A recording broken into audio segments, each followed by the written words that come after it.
It's rolling. Great. All right, we're going.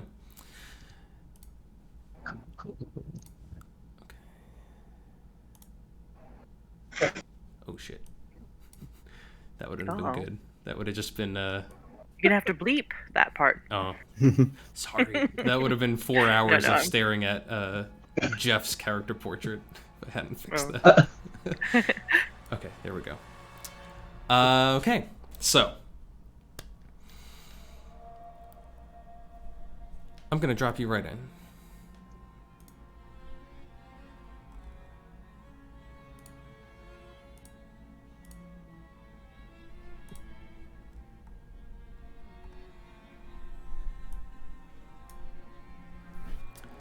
Jaren, you were the last alive last week. Yes, unfortunately. And you have this memory of these icy cold, iron firm hands reaching out to you from every direction. The hands of allies and traveling companions turned to undeath as they all reached out to subdue you and throttle you, choke the life out of you. And as you gasp for air, feeling their vice-like grip on your throat, you wake up. Ooh. And you find yourself in a darkened room. A rather comfortable room, actually. You're quite surprised to find. It has oak paneling on the walls. It has a fireplace currently unlit on one wall. 2 windows draped in thick red velvet, blocking out just a little hint of light coming through the panes. There's a chair under you, a wooden chair with nicely carved arms, a small table before you, a couple of overstuffed chairs by that fireplace with a small side table between them, 2 cabinets, one on the wall to your left and one across from you a little bit. There's also 4 wolves positioned around the edges of the room. You glance at them and realize that they're not moving at all. They seem to be stuffed. And lastly, you see that lizard folk, and maybe you're startled a little bit because you remember his claws on you. But he's sitting in the chair across from you, also just starting to seem to come to consciousness. And over in those 2 big stuffed chairs by the fireplace, you recognize Sorsha and O, who are both just now starting to rouse from a seemingly very deep slumber. And then you look to your left and you see an unfamiliar figure, a stranger sitting in the chair with black hair, rather on the taller side, seems to be just coming to his senses as well. And each of you wake up in this fashion. Look around and see this room. Everyone looks like I remember them. No one's still Well, they dead. seem to be alive, for starters. A good start. Mm-hmm. Sweet Joaquin, how did we get here? I don't remember. The last thing I remember is we were ambushed over and over again. Do you remember that? Ah, yes. I remember something different. You all were dead, and you attacked me. The last thing I remember is I was headed towards the town, Barovia. Barovia. Um, Never heard of that's such a not where place. I was going. Me either. What about you? I look at the new person. Am I In the chair. like here yet? Am I? Mhm. Yes. Oh, Jeff, sorry. Jeff is also here in this room. Well, what happened to this group of fuckers? Do you say that out Seems you loud? were all dead last time this fella met you. What happened?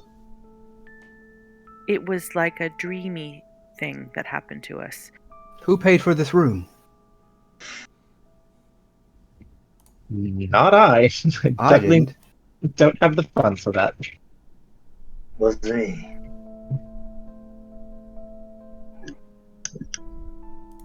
I get up. Is it I like get a up and small go room to the that we're in? door. Yeah, try the door. Is the door unlocked? You try the one door leading out of the room. Sorry, 1 second. There we go. And you do find that it is unlocked. And as you jiggle the handle, you swear you hear tiny little footsteps running away from the door. However, perhaps at this point, as you're taking stock and looking around, you realize that you and everybody else is missing your equipment. Oh, my book. My journal. I frantically Sorcha. look around for it. Check the cabinets, Sorcha says, and then she pulls the curtains back to look out the window. Sorsha, What does she see out there? she pulls back the curtains and lets in a meager amount of daylight.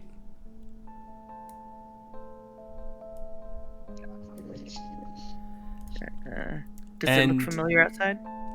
It's the sun. Outside of the window, you see metal bars that come up about halfway up the window, not blocking it completely, but clearly designed to deter intruders.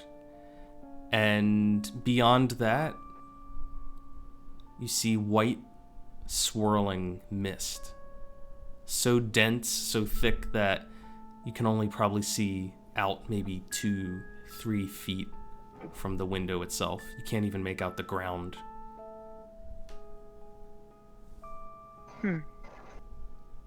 I announce, there are tiny people out there. Point towards the door. Tiny people? What kind of tiny people? Gnomes? Let's go see. Sorcha will open the door. Okay. I position myself behind her. Just look in the cabinet for, a club or a hammer or something. What are we in? Like a shack in the woods? It's hard to tell exactly where you are. You just know that you're in this nicely furnished room. There's all sorts of comfortable furniture scattered around. The 2 cabinets, the 2 stuffed chairs, and arm table between them. It seems to have some carved wooden goblets on it and a rack full of pipes for smoking. There's also a box sitting on that table in the corner. Small wooden box. It's closed. Jeff would like to go over and first inspect the wooden tankards for alcohol. Sure. Jeff goes over to the end table, looks in those cups, sees no alcohol, but is surprised to find 2 little teeny tiny scraps of parchment crumpled up inside of them. I would like to open and read these pieces of parchment. Okay. You open up these little crumples, and you find words written on each of them. Just 2 words on each. The first one says, "Babes cry." The second says, "Lord's couch." Well, I found something curious here on these pieces of parchment. It seems like some sort of, I don't know, maybe a code? Mm-hmm. Some gibberish.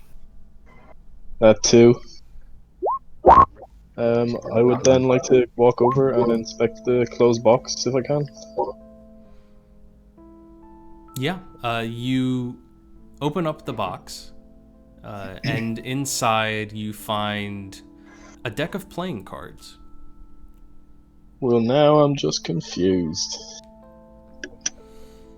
Pieces of parchment, playing cards. What are they playing at here?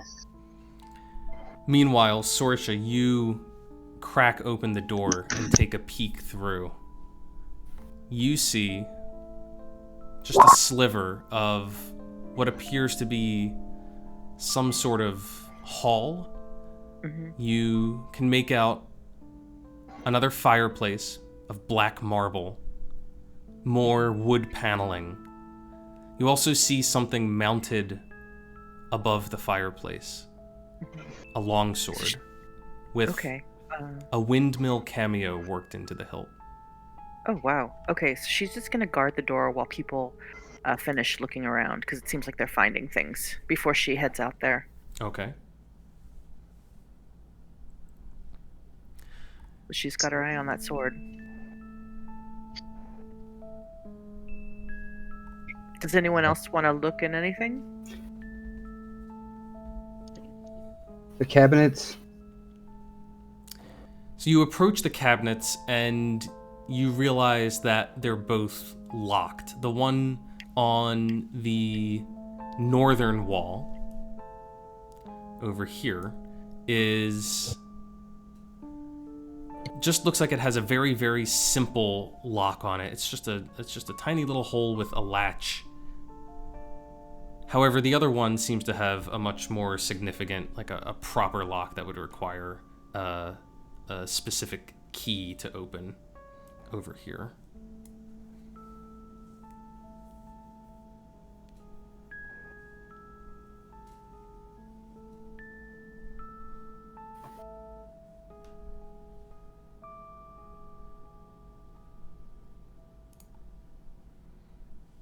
Do we have a rogue in the group? Hmm. Okay. Can anyone unlock this? Rattle, rattle, rattle.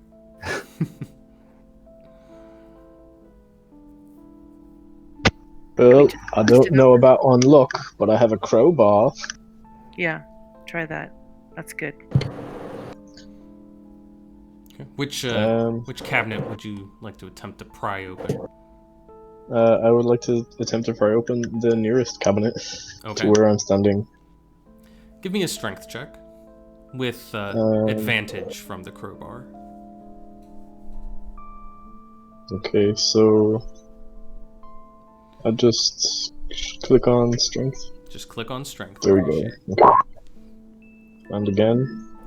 It automatically rolls twice for cool. you. Perfect. So, yeah. So you begin prying at the fine mahogany wood of this cabinet, and after splintering it away a little bit, you are able to pry open the doors. Inside, you find packs. You recognize your own Dungeoneer's pack among them, as well as your chainmail folded up. It's funny, it seems to have been polished recently. It's nice and shiny. And indeed, all of you find your gear stowed in there. Ah. I clutch my book. Sorsha takes some time and puts her stuff on. Yeah, I'd like to do the same. Yeah. She's super efficient about it. Like, it's been a practice thing. Will hastily try to impress Sorcha and also don his armor as quickly as he can.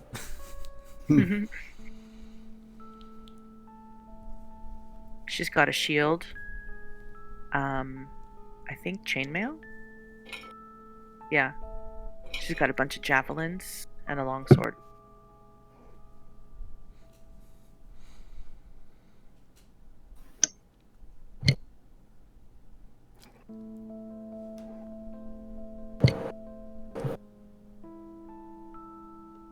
Alright. She steps out into the room once she's got her stuff on. Is that okay? I'm directly behind her. Start to grab his stuff. And There's one more cabinet if you want to crowbar that one open. Oh, yes.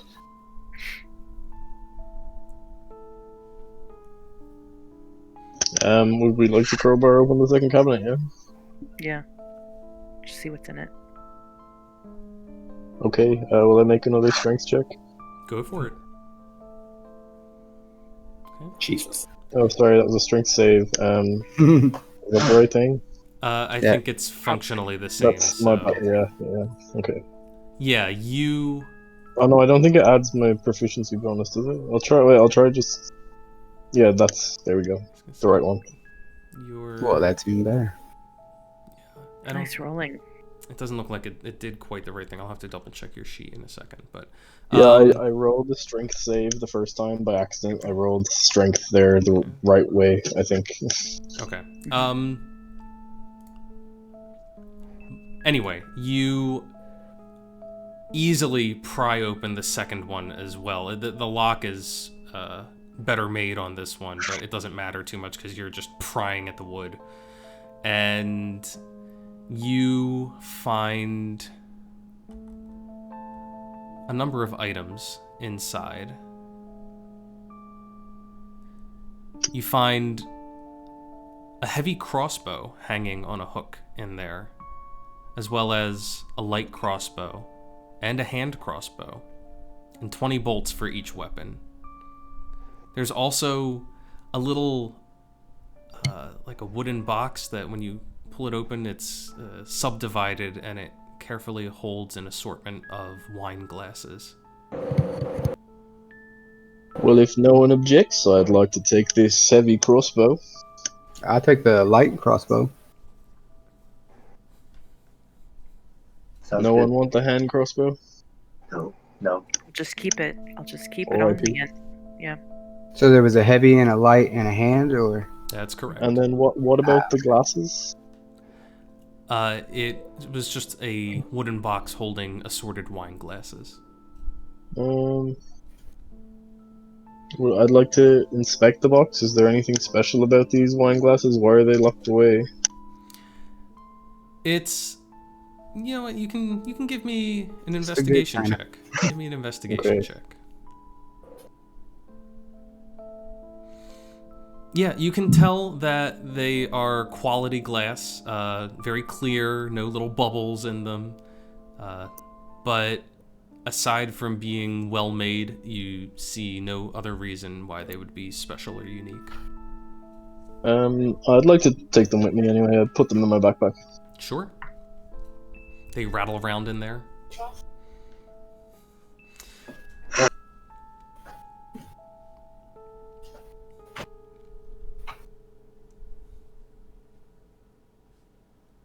And what about these wolves? Do they have gems for eyes or anything like that? They seem to have marble eyes, but as you glance around at them, you realize that each of them is taxidermied in a specific position. The one right next to you, Sorcha, has its mouth open in this tooth-bearing snarl. The one over here in the corner is laying down on the ground, has a bone propped up between its paws, and it's a little eerie how lifelike it is as it seems to gnaw on the bone. This one down here is lounging on its side, looking out across the room. And this one is actually 2 wolves. There seems to be a mother wolf and a little tiny stuffed wolf pup along with it, and they are looking at each other.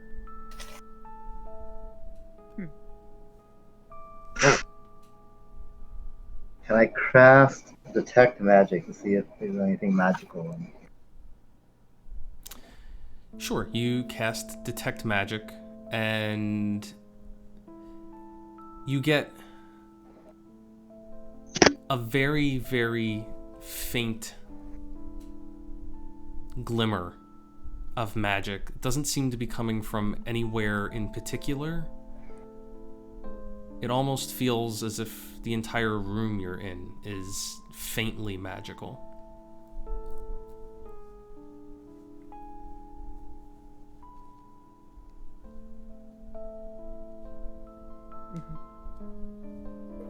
Do I recognize, does O recognize what kind of breed of wolves these might be? Where they might be? They look like they're gray wolves.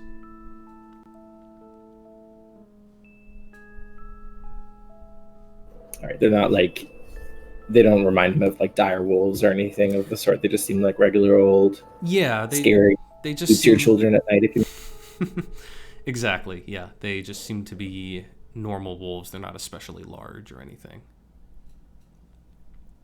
Will I be able to inspect the mouths of the wolves? Is there anything in there? Yeah. Give me an investigation check.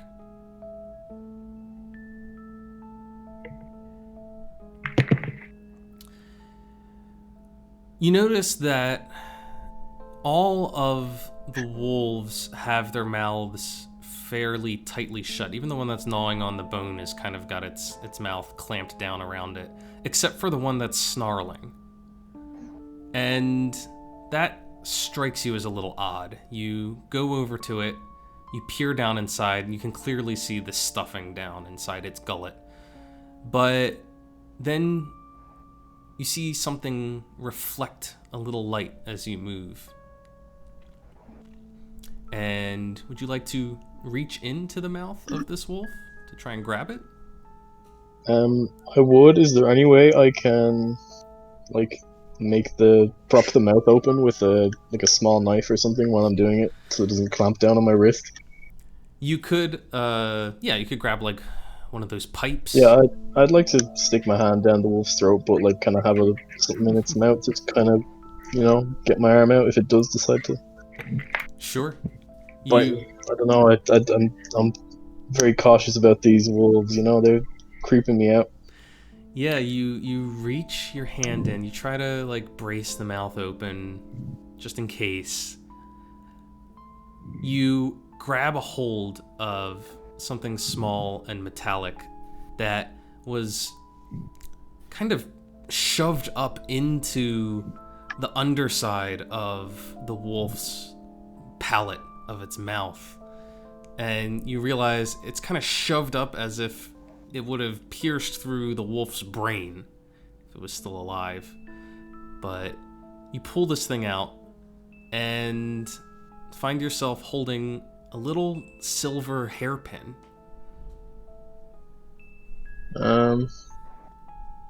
Well, I wasn't expecting to find that in the mouth of a wolf. Anyone know what this is? It's for a lady's hair. I know, but it's in a wolf's mouth. I mean, there has to be something special about it. I mean, why would you go through the trouble of hiding it? This place is Maybe weird. the wolf ate it. Not very imaginative, are we? I don't know, maybe a taxidermist uses it to hold stuff together. Should we check the other wolves and see if there's other strange objects in them? Might as You well. don't I'm want gonna to. stick the hairpin in my pocket and grumble. Mm-hmm. Sorcha picks up this wolf to see if it's like, feels heavy, like it is stuffed with objects, or if it's light, like basically the outside of a wolf stuffed with sawdust or something. Yeah, it does seem to be stuffed. It's lightweight. It's probably on some sort of base that keeps it from falling over, but aside from that, it just seems to be a taxidermied animal. Mhm.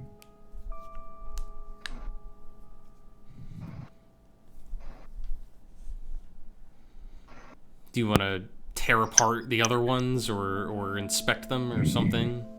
I'm not sure. If you guys do, I'll wait.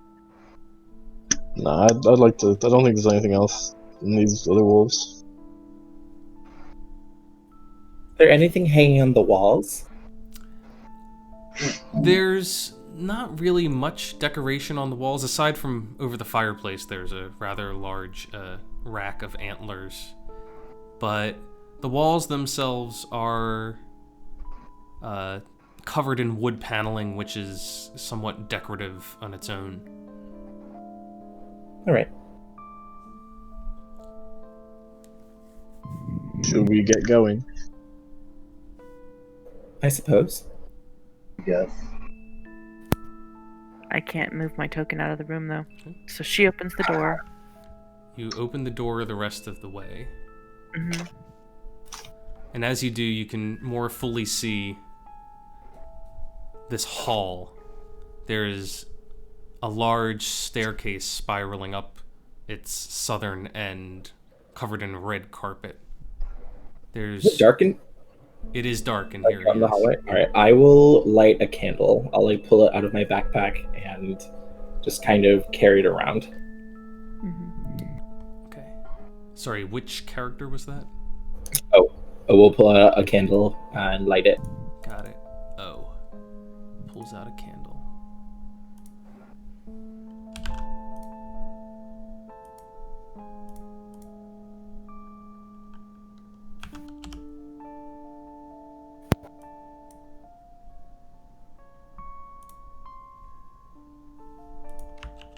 That should work. All right. Just shedding some light on the situation here. We'll stick close behind Jaren and kind of tiptoe up.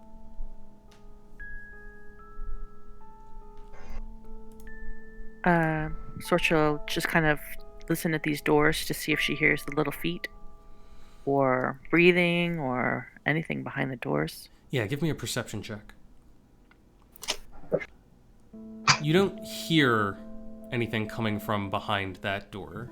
The door itself is fairly quality wood construction. Nothing too heavy duty looking. Just looks like it's blocking probably some other room. And there's a heavier set of double doors to the west of you down here, with also made of wood. And the other doors in this room, these smaller ones here, are similar to the one you're standing beside. So she opens that first door. Okay, you throw open the door. You find yourself looking at a dining room. Oh. The centerpiece of this wood-paneled dining room is a carved mahogany table surrounded by 8 high-backed chairs with sculpted armrests and cushioned seats. A crystal chandelier hangs above the table, which is covered with resplendent silverware and crystalware, polished to a dazzling shine. Mounted above the marble fireplace is a mahogany-framed painting of an alpine vale. As you look at the wall paneling, you see that it is carved with elegant images of deer among the trees of a forest. There's also red silk drapes covering these windows too, blocking out light, and a tapestry depicting hunting dogs and horse-mounted aristocrats chasing after a wolf and this hangs from an iron rod bolted to the south wall. So it's probably, you can just get a glimpse of it hanging on this wall, on this wall here. And there's one other thing you see as you're looking into the room. A small leg. Looks almost like it belongs to some sort of raggedy doll protruding out from underneath of the dining room table. And as you watch, it slides out of view under the table. Oh, no. Where? Okay, that's interesting. All right. Oh, that's not what you want to see. We're in a very fancy house, I guess. And it looks Haunted like house. it's pretty big. And let me just see about this thing under the table. Yeah. Jaren will walk into the room. Yeah, so she'll just like squat down, maybe move a chair aside to see if she can like track the little dolly leg. Mm-hmm. Oh, will kind of stand in a corner and hold the candle off to try to illuminate as much of the room as he can. Okay. You take up your positions. Sorcha moves a chair aside and finds two small children crouched under the table. A boy who seems to be maybe 10 years old. It's a little hard to tell. He's got a very cherubic face. And a girl who seems like she's a little older, significantly taller. And both of them look at you with wide eyes and just sort of stare to see what you do She says, next. Don't be afraid. We're not here to hurt you. And What is this place? the boy remains silent and watches with wide eyes, but the girl speaks up and says, "We're not afraid of you." Who Well, are you afraid of? Good. Yes. We're afraid of the monsters. What What monsters? They're the monsters. They hide in the cellar, but we hear them sometimes, and so we're hiding under the table now. Well, Where- we know where not to go. Where are your parents? I don't know. I haven't seen them for a while. Is this your home? Yes. Yeah, this is our home. We live here. Do you know how we got here, young lad? The boy, who's been quietly staring this whole time, kind of looks at his sister for a second and then shakes his head no.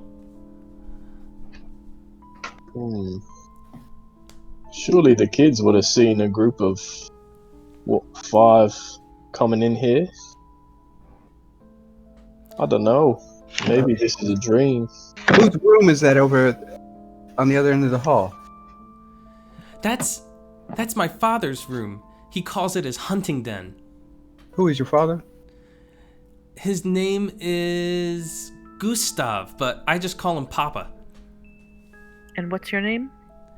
I'm Rose, and this is my brother Thorn. Well, that's not actually true. My name is Rose Valda, and he's Thornbolt, but nobody calls us that.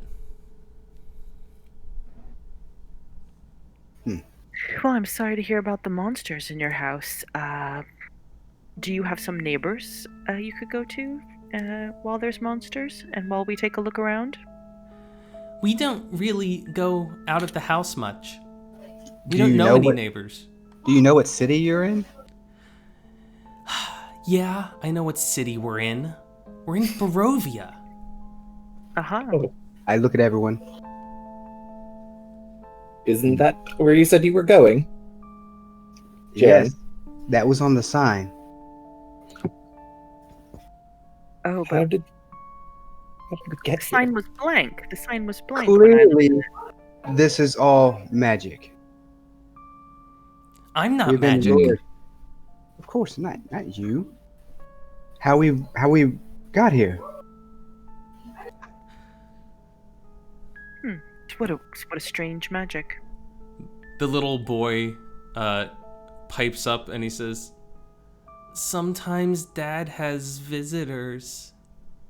And Rose kind of gives him a knock on the shoulder. She says, "Shut up, Thorn. You don't know anything." So there's another door out of this room into, he said, like his dad's hunting room or something? That's where I we think woke that's up yeah, that's where we were. Oh. with the wolves. Okay, yeah, sorry, that makes sense. Okay, Should how do we we- get down to the? How do we get downstairs? Should we check out the cellar? Are there any other rooms? Is there a kitchen or is this like? This is a house. Of course there's other rooms. What do you think? We sleep in here? Well, where's the door to get out of this house? It's down that way. And she points in this direction. This way? Yeah. The double doors? Mm-hmm. Okay, because this is like the entryway with the stairs and the fireplace. So Yeah, it kind of seems like Yeah. it would be. So Sorcha tries these doors. Okay. And they swing open. They reveal a foyer. Hanging on the south wall is a shield, emblazoned with a coat of arms. It seems to be a stylized golden windmill on a red field. And flanking this coat of arms are framed portraits of stony-faced aristocrats. Mahogany-framed doors set with stained glass panels are further down at the other end of the hall.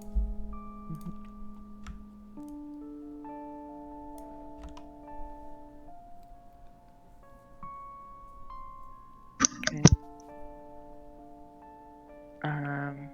And then these doors here. You can see light coming through the stained glass. Mm-hmm.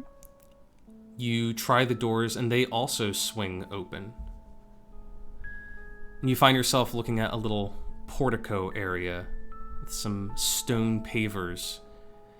At the other end of this small portico is an iron fence, which is somewhat rusted and hanging a little askew on its hinges. It's actually hanging open slightly.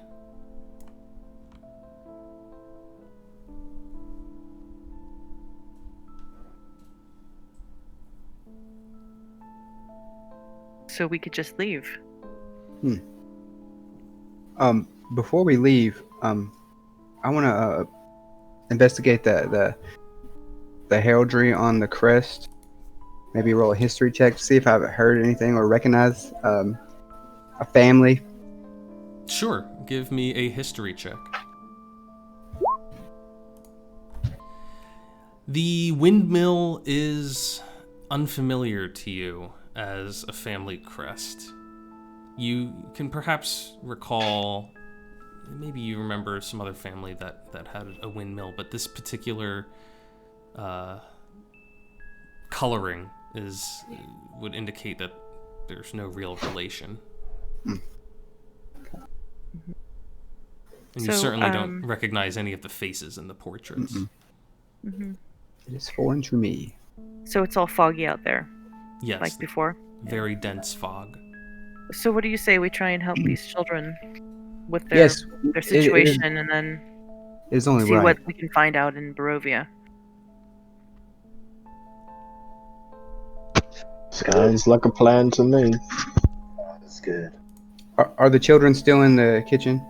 Yeah, they've come out from under the table now, and they're standing there. Let me give you a fuller view of what they look like.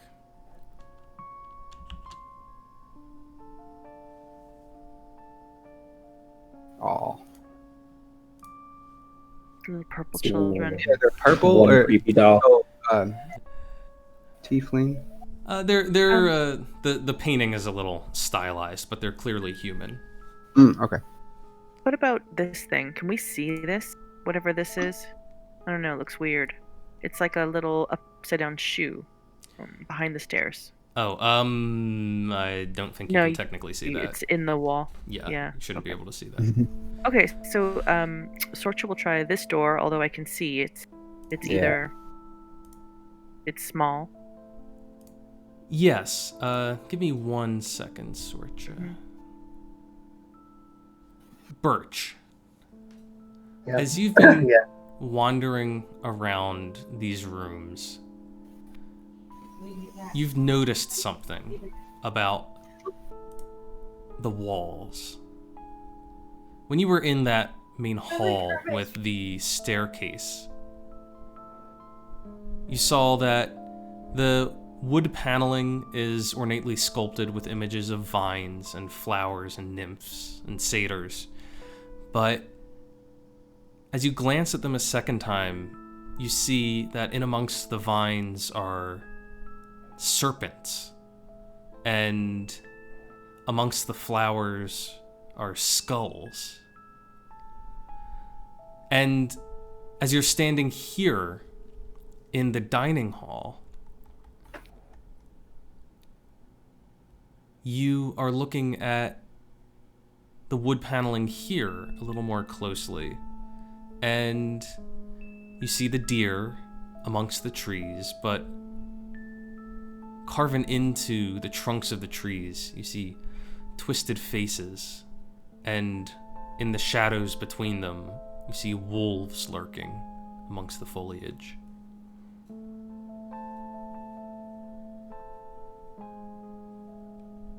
Well, those ones are moving. They don't seem like they're stuffed.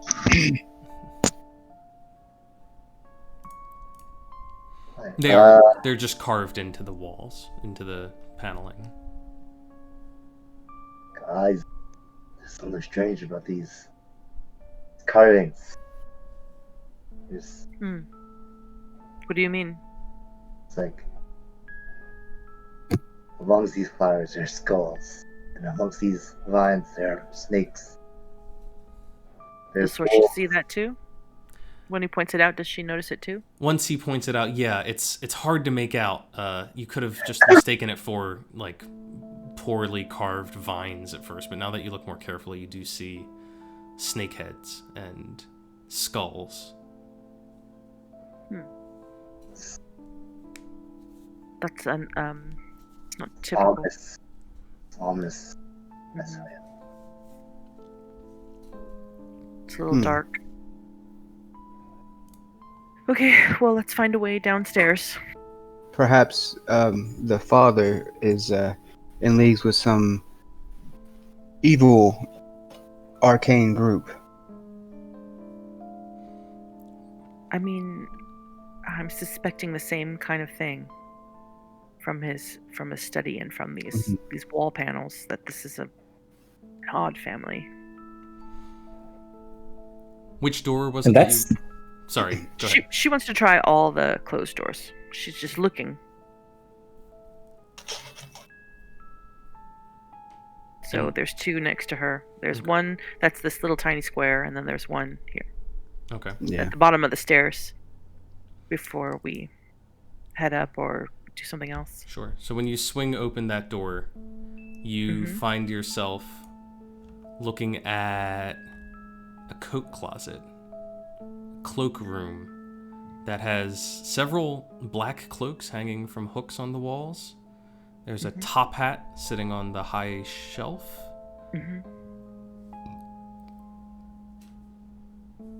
I don't know if this is a thing back then, but she checks like the pockets of the cloak and like in the hat to see if there's any names sewn in or anything like that. The hat is missing any sort of maker's mark, but when you go through the pockets of the cloaks, you find something in one of them. There's a little locket engraved on the outside with a fanciful letter D. If you pull it open on its little hinge, you see a portrait of a woman stuffed in there. She has sharp features and sunken eyes. You could swear that there's something malicious about those eyes as they stare up into yours. And it seems to have come through the painting despite the artist's best efforts to soften her aspect. Could this be the children's mother? And is it the same woman, or is she found in the portraits? You don't see Of her them? face amongst these portraits, no.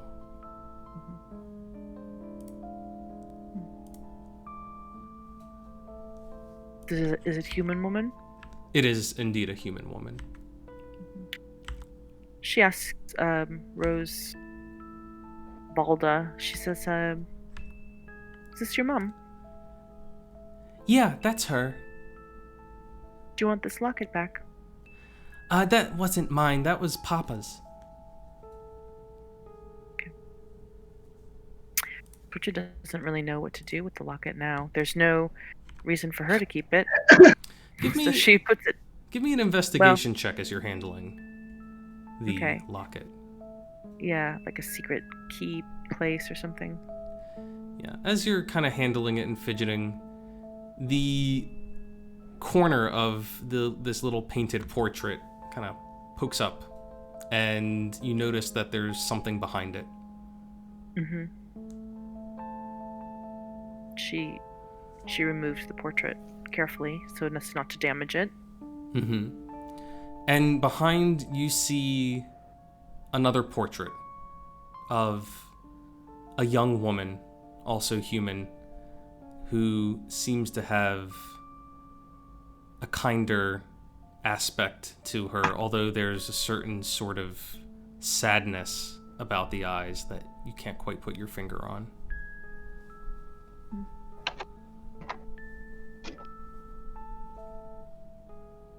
Okay.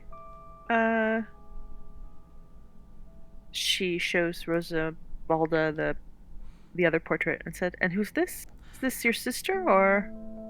She shakes her head and says, "No, that's the nursemaid."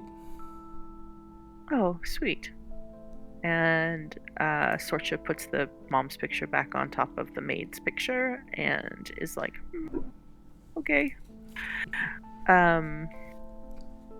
And pops the locket back in a cloak pocket. Puts it back. The one she thinks she found it from. Okay. All right.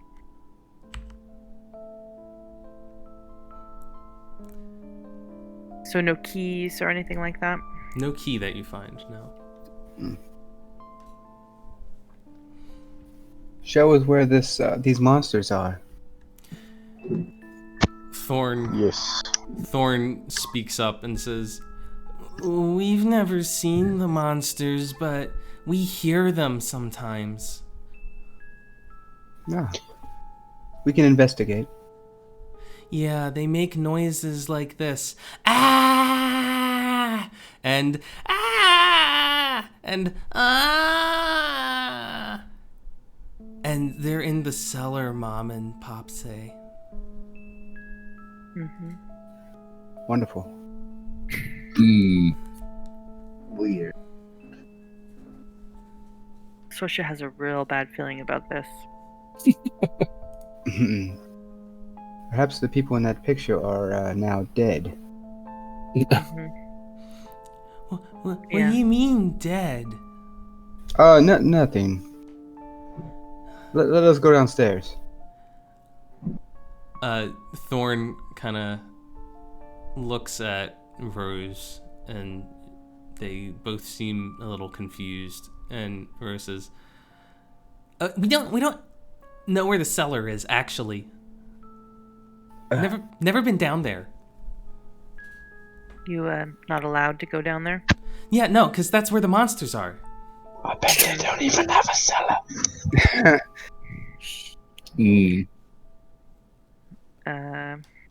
Okay.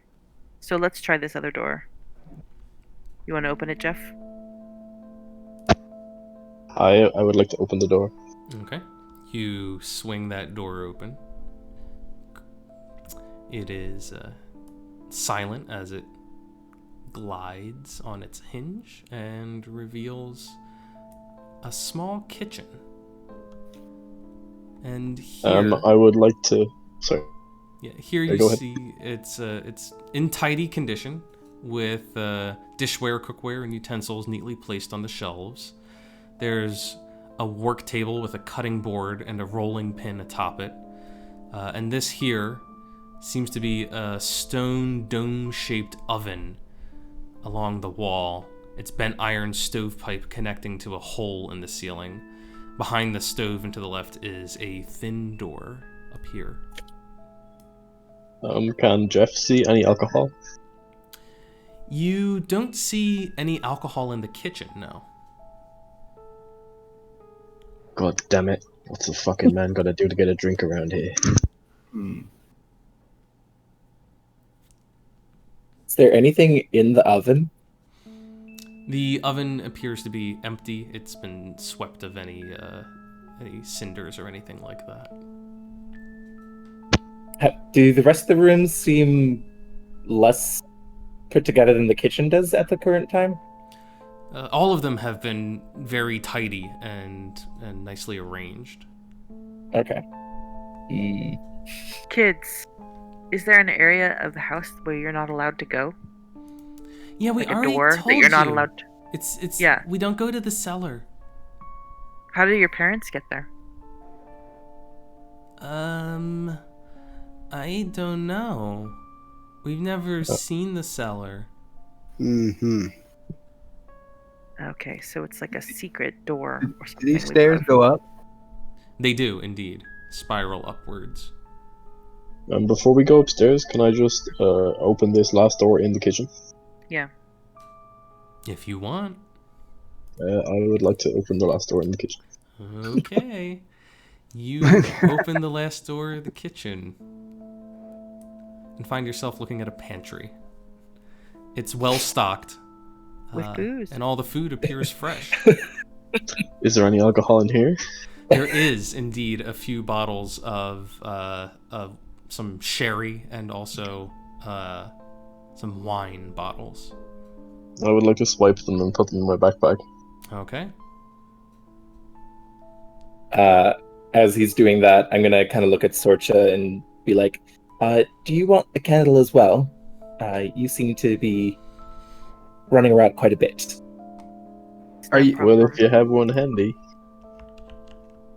Yeah. I'll Share your I'll hand- candle with Jeff, or I don't need one. Okay. I'll hand one to Jeff. Okay. Thank you kindly. Jeff, what are you holding in your hands right now? I'm holding my hand crossbow in one hand, and I have one hand free. Okay, so you can hold the candle in your other hand. Just want to make sure if anyone's got their hands full that they are not also magically carrying candles. Do you want a second hand crossbow? I'm alright. Crossbow overload over here. I'm already carrying a heavy one in my back. Alright, you are holding a candle of your own. Alright, I would like to follow the rest of the group and head upstairs. Okay, I'll go. I'll as everybody's heading up the stairs, I would run back to where the portraits were, and just study one of the portraits closely, just kind of taking in the face. Okay. You see a rather grim-looking elderly woman with her hair pulled back very tightly at the temples.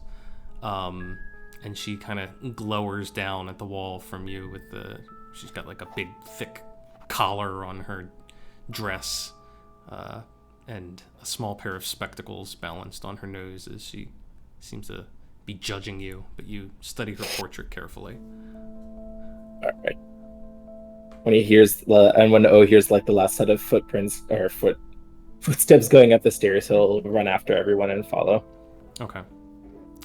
And just so you know, the entrance to the staircase is here. It starts down at the west end of the room. Well, she went yeah. to the top right away. Yeah, sure. She begins ascending the stairs. And let me just see your party order as you go up. So Sorsha is leading the way. And then who's coming after her?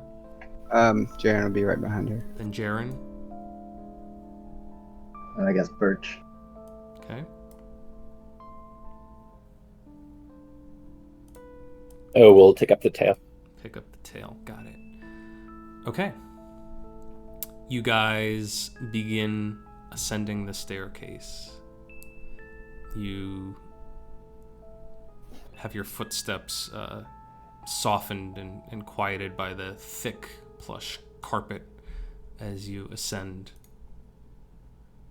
As we go up, I would also like to keep an eye on the kids to see if they follow us up the stairs as we go.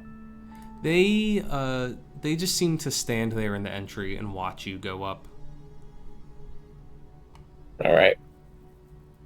You hear them. Oh, as you're the last one up the stairs, you hear Thorn mumbling to Rose. They didn't even play our game. But you keep going.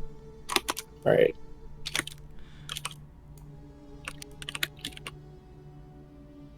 And you find yourself ascending here, Sorsha, in the lead. She's got her shield up and takes a pause at the top of the steps, looks around. Yes, and what you see is another hall with unlit oil lamps that are mounted on the walls. Hanging above the mantelpiece of the fireplace right here, you see a wood-framed portrait of a family. A boy and a girl stand before their mother and father. The father is cradling a swaddled babe in his arms. The family smiles out from the portrait, all save the mother, who seems to regard the infant with a hint of scorn. And you recognize these children as Rose and Thorn, perhaps a few years younger, but unmistakably them. You also recognize the woman from the locket as the mother in this portrait, the first woman. And she takes the likeness of the father. Is he kind of a funny? I mean, the mom, you described her as kind of like menacing or something. Yes. Is he the same way? He has a little bit of a serious look to him. He doesn't look as menacing in the same way. He just looks like he's posing for the portrait. He has the babe in his arms and he's holding it close. But behind his thick mustache and kind of heavy mutton chops, it's hard to make out anything else about his expression.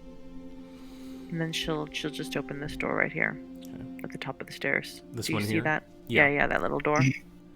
Well, let me describe some of the other aspects of this sure. room before you move on. But you see standing suits of armor flanking wooden doors to the east and west, here and here. Each suit of armor clutches a spear and has a visored helm shaped like a wolf's head. The doors are carved with dancing youths. The red marble staircase that started at the floor, it continues up, and you see that the spiral continues up to what must be yet another floor. And you can feel a cool draft coming from down the steps. And as you're kind of stepping forward, getting ready to open this door here, you suddenly hear this shrill scream of an infant coming from those walls down to the west. And the wail is suddenly cut short, as if abruptly snuffed out, and then all is silent again.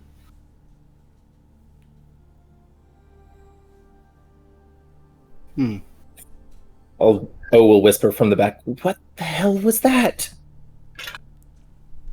A babe's cry? Yeah, this is maybe she still opens this door. She just doesn't want to put her back to something. Okay. She pushes open this door. Mm-hmm. You find yourself looking at a servant's room. It's an undecorated bedroom with a pair of beds and stuffed straw mattresses. At the floor of each bed is an empty footlocker. Okay, so she just looks around the room and makes sure there's nothing in there before she turns her back on it and heads to these doors. And she takes a listen right here. Mm-hmm. See if she hears like movement or scuffling or whatever.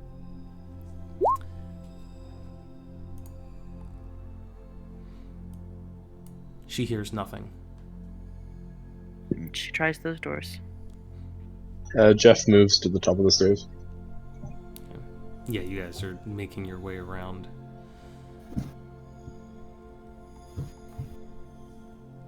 Okay, you open the doors and look into a large room. Gossamer drapes cover the windows of this elegantly appointed hall, which has a brass-plated chandelier hanging from the ceiling. Upholstered chairs line the walls, and stained glass hangings depict beautiful women, men, children, singing and playing instruments. There's a harpsichord in the corner with a bench positioned just next to it. Near the fireplace, over here to the south, is a large standing harp. Alabaster figurines of well-dressed dancers adorn the mantelpiece. Close inspection of them reveals that they are actually well-dressed skeletons.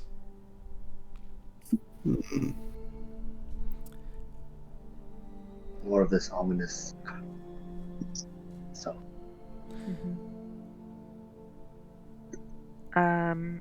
Sometimes in piano benches, there's like a lid, and she lifts the lids to the piano. I don't know what she's looking for. Mm-hmm. Yeah, the bench does swing open, and you find a number of unfamiliar-looking cylinders made of wax, it seems. If you inspect them carefully, you see that there are little divots in the wax that... Give me,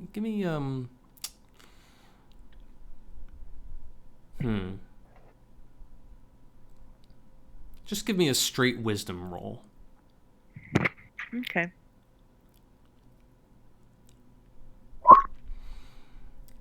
That was lucky. Yeah, the divots are irregularly placed, but there does seem to be a sort of pattern to them. You couldn't really tell just by looking at it, but you sense that there's a purpose to these little notches in this wax. And as you turn around and look at the harpsichord, you also see a sort of slot built into the side of it that looks like it's roughly the same dimensions as the cylinder. She sticks one of the cylinders in there. Mm-hmm. Curious. It fits in perfectly, and you actually hear a little click as little fasteners seem to kind of hold the cylinder at either end in place. And as you put it in, you can tell it rotates slightly. You also notice a crank on the side of the harpsichord. Mm-hmm. She cranks it.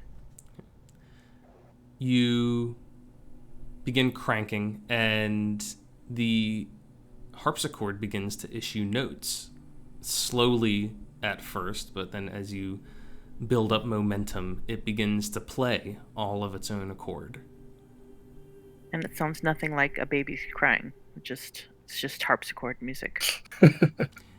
It sounds like harpsichord music. Okay.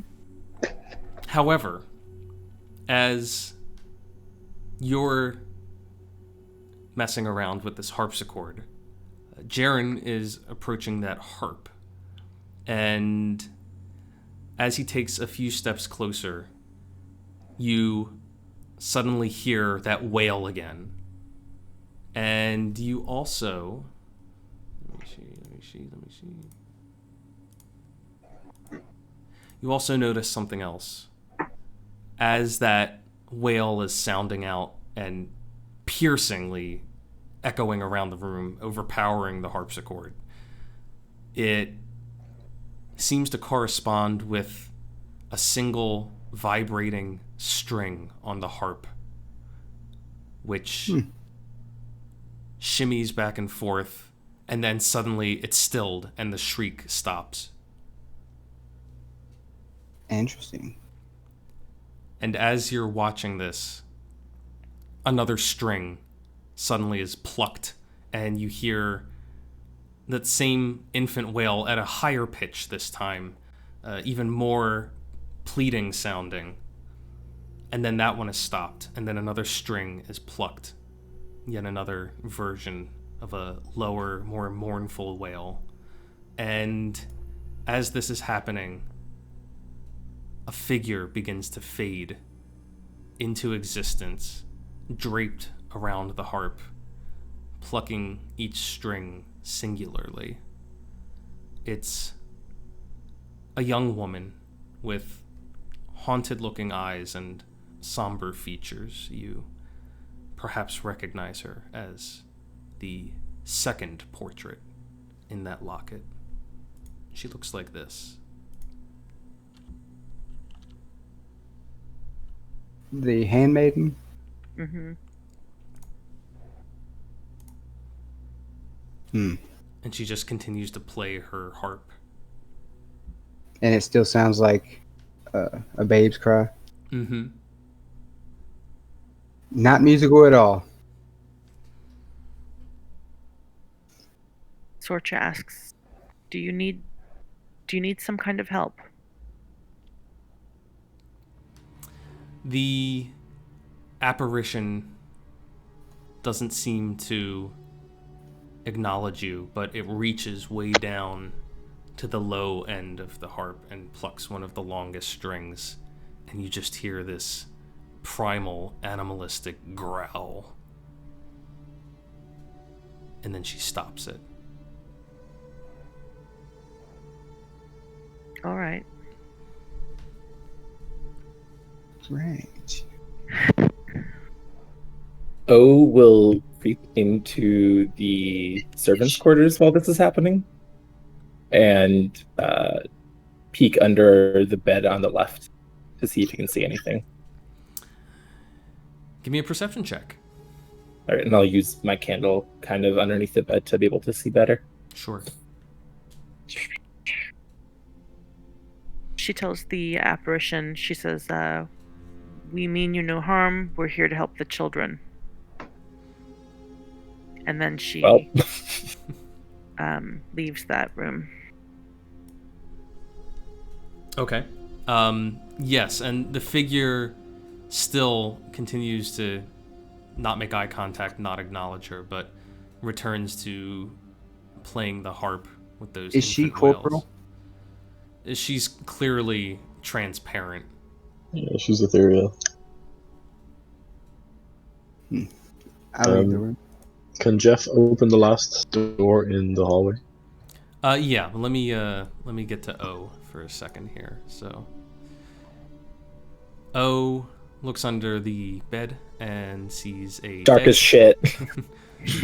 sees a dead, dried up cockroach. Nasty. Lovely. All right. Also, DM, something I forgot to ask at the top. Do we have our spell slots back? If we have spell slots, Yes. or are we still okay? You have all of your abilities and all of your spell slots, Awesome.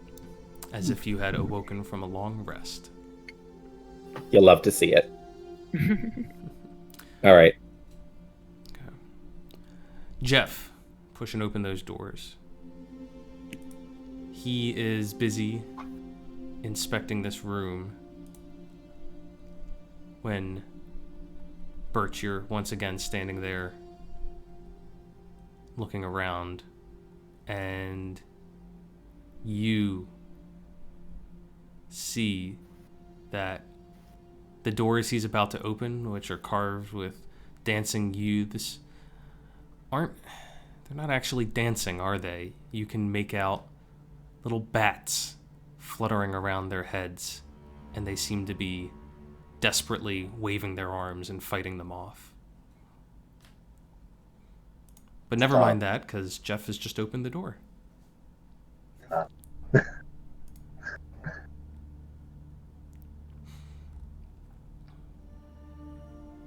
And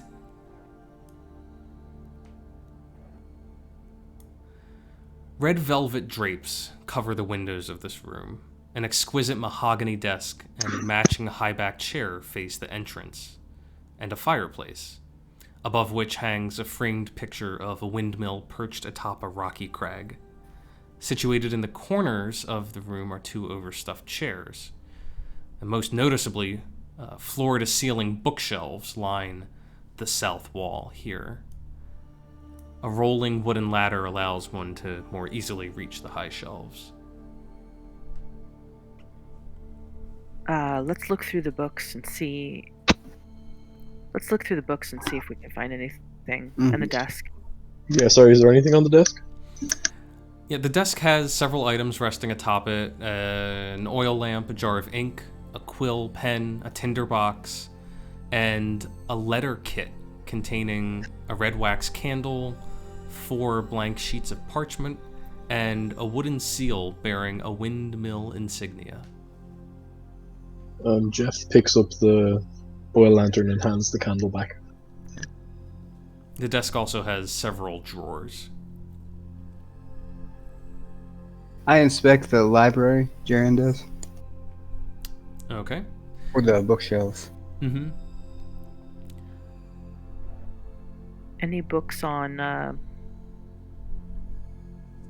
that match the walls, like the bat attack or the snakes, or like what are they into with their books? Does it match the weird little clues all over the house? Yeah, whoever's looking at the bookshelves, you can give me perception checks as you glance over the covers.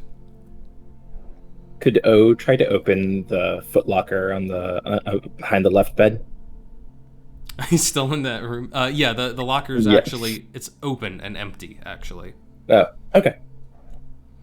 We'll head on out then and see where his crew is. Mm-hmm. Can Jeff rifle through the doors of the desk quickly? Yeah.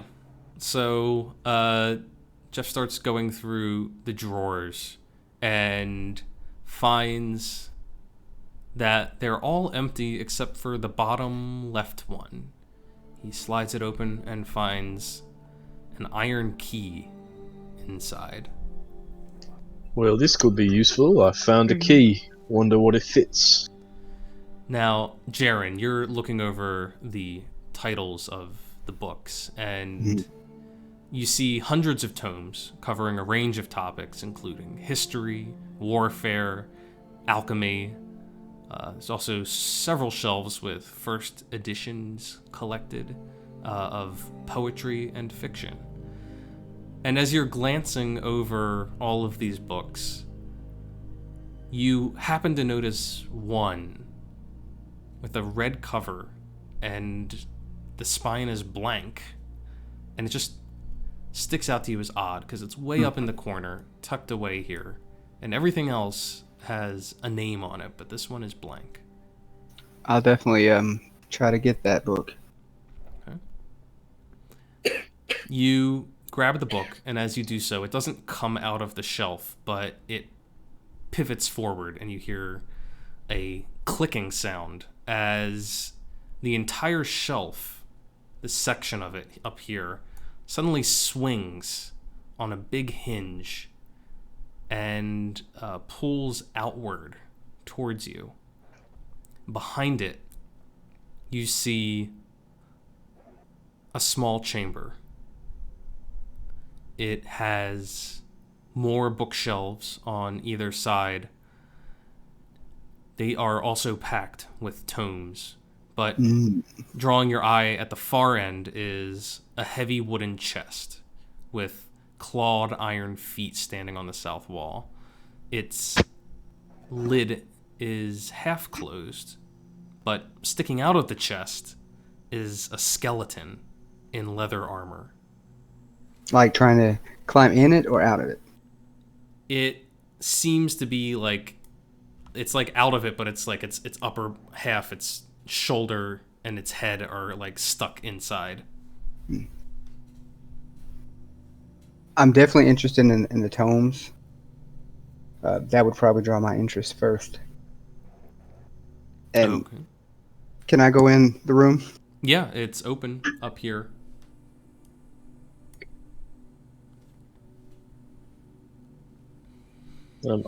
Jeff would like to follow.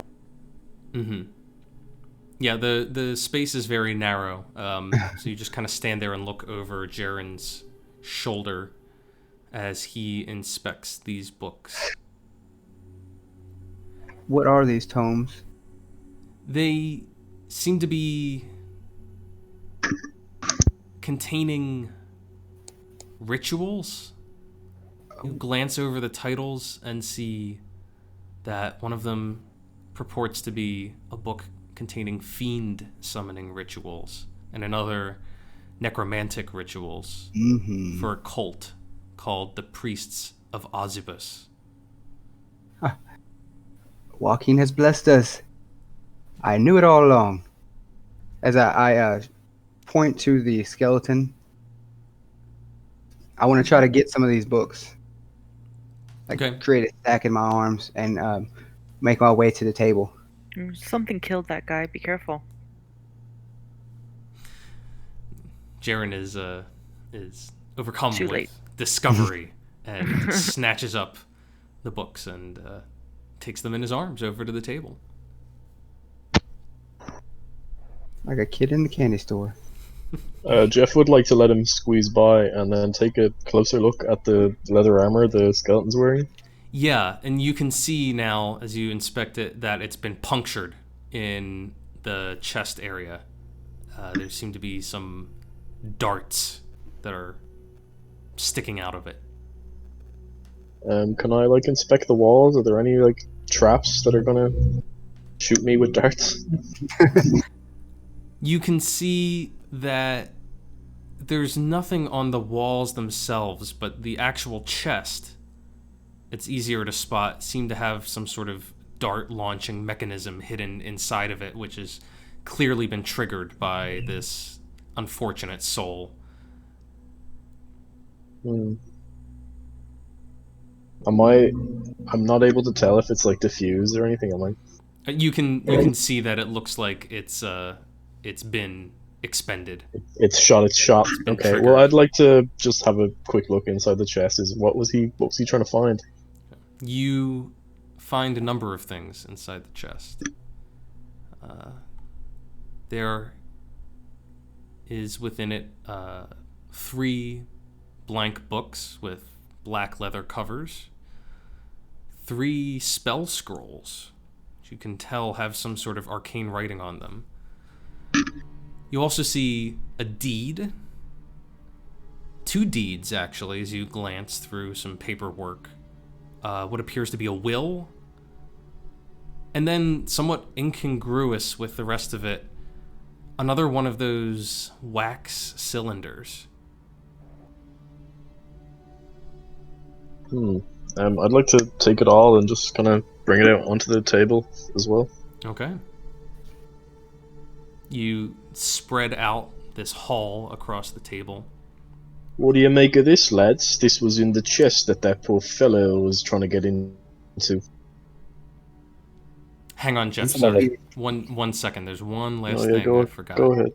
One last thing I forgot. As you're inspecting that skeleton, you see what appears to be a letter bearing some sort of wax seal on it that is clutched in that skeleton's hand. Alright, well, I'd like to bring everything in, and then the first thing I'd like to do is read the letter. Okay.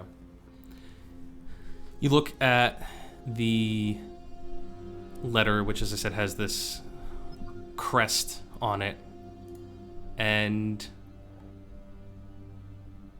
you see that it has the appearance of a raven that is before a sort of castle with 2 towers, one tower rising higher than the other. It looks something like this.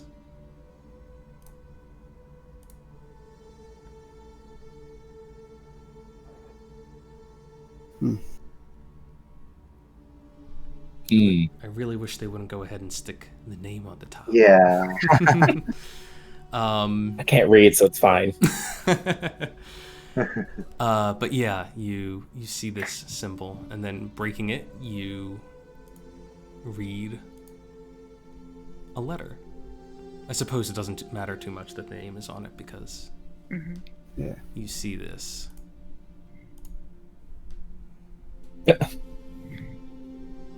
Well, damn.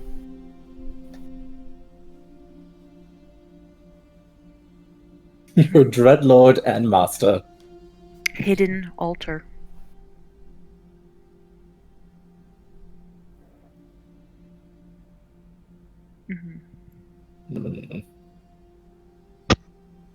I should start signing my letters, your dreadlord and master. Certainly speaks to a certain degree of ego. So this family's cursed. They Seemingly. were doing something terrible. So are we just like hanging out in Strahd's house right now? No, we're hanging out in a servant's house. Gustav. Yeah. That he probably cursed.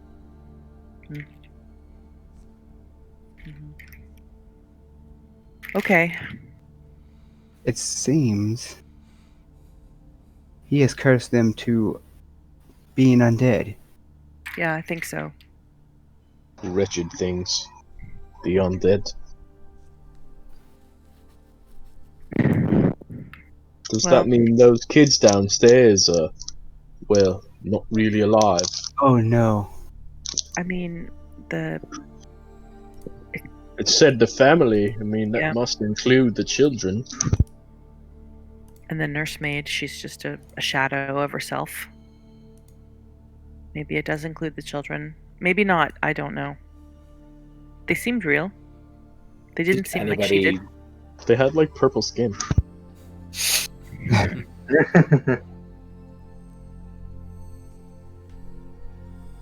Have you played that thing you found on the harpsichord?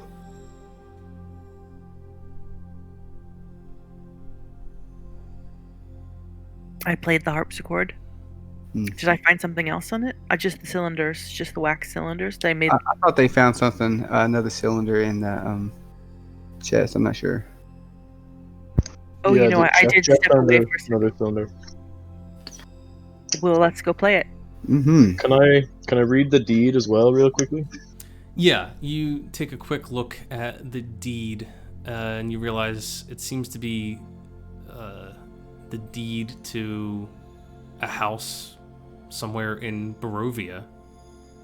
You see Gustav Durst written on the deed, as well as Elizabeth Durst, and you begin to surmise that this must be the deed to the very house that you're in. Interesting. And then there was a will as well. Can I read that? Yeah, there was a second deed, which you see. Oh, sorry. Go ahead. There's a second deed referencing a windmill.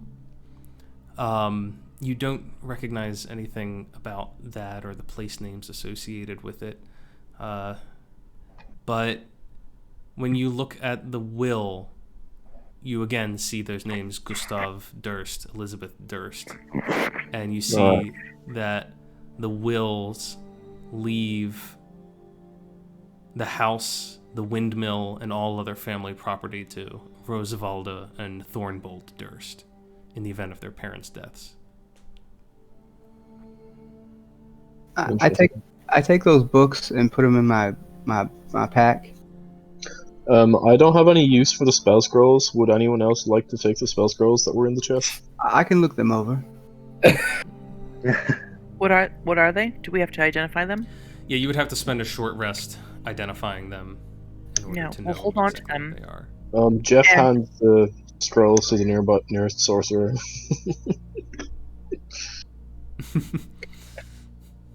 I am a wizard. You're a wizard, Harry. He likes all the paperwork. But Sorcha will I- hold on to the deeds, and she'll explain what they are to the kids. For the books, I leave 5 gold pieces on the desk. Okay. You leave 5 gold coins there. Sorcha, you look around and realize that the kids don't seem to have followed you upstairs. Right, but when we run into them again, she'll read them the and explain what's happened. Okay. Because she thinks we're gonna find the parents dead. Sure. Okay. Yeah. So where does that leave you guys? Upstairs more? Are we gonna play that song? Yes. She'll take it over. She looks back in the room over here to see if the ghost is still there. You don't see the apparition anymore, but as you watch, you do see a couple of those strings pluck and issue a discordant screech. She says, I hope this doesn't bother you, but we are curious about this. And she puts it into the harpsichord. And I watch the harp. The harp seems to pause, almost politely, waiting for Sorcha to play this song, which is a rather haunting little ditty in a minor key. Quite simple, almost reminds you of like a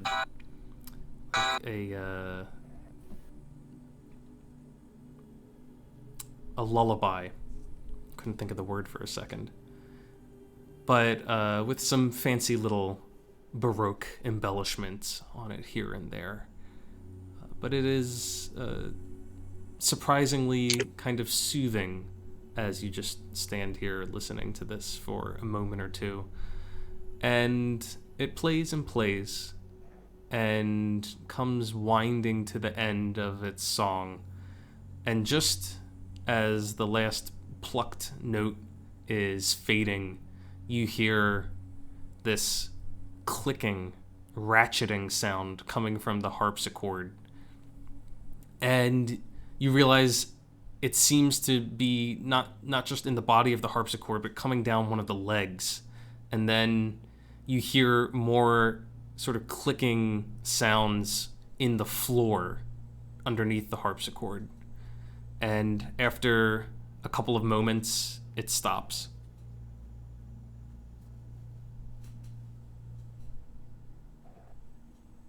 Has anything changed? You don't see anything obvious about the room that seems to have changed. I go in the center room. Has anything changed? You look around. The suits of armor are still standing there. The portrait is still hanging over the fireplace. Everything seems to be as it was.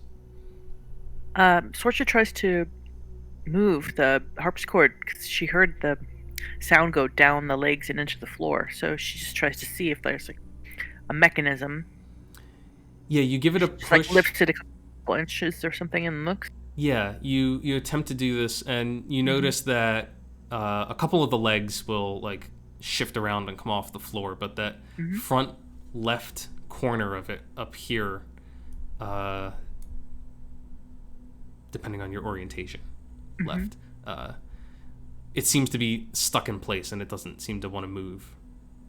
And this is sort of over, I mean, because I have the map to reference, I mean, and this is sort of over the portrait room, basically. Yes, it would be. It would be Okay. right over the entry portico, basically. Oh, so she goes down to see if the portico's open or closed now. And should I take my token, or do you want to just explain? Yeah, I mean, She if goes to look. you head down there, and as you pass through the entrance hall, you see no sign of the children, but you continue on to the foyer and then down to the portico. The doors are still unlocked and open. The front gate is still hanging ajar. As far as you can tell, nothing has changed.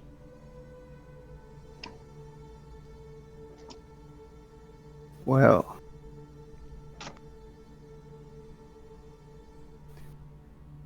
in the kitchen, are the children still in the kitchen? You go back into the dining room where you first found them? Yeah, the dining room. Sorry. Yeah. The room is empty. And is there any secret thing? Is there any way to get to a cellar now? Like, is there a secret door on this in the dad's study that popped open, like inside the cabinet, maybe? You can give me perception checks. Those of you who have gone down to inspect. Hopefully someone has better perception for future investigating. Oh dear. Yes.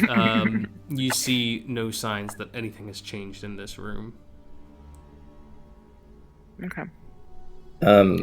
While they're looking, O would go over to the fireplace in the library and see if you can feel any kind of wind coming out of it, or if there's any sort of draft coming from it. Assuming that the fireplace, like, it goes up to a chimney outside. Yeah, you do see a little pile of wood and some kindling neatly stacked by the side of the fireplace there. But you reach out and you feel a very, very slight, cool, damp draft coming down. Right.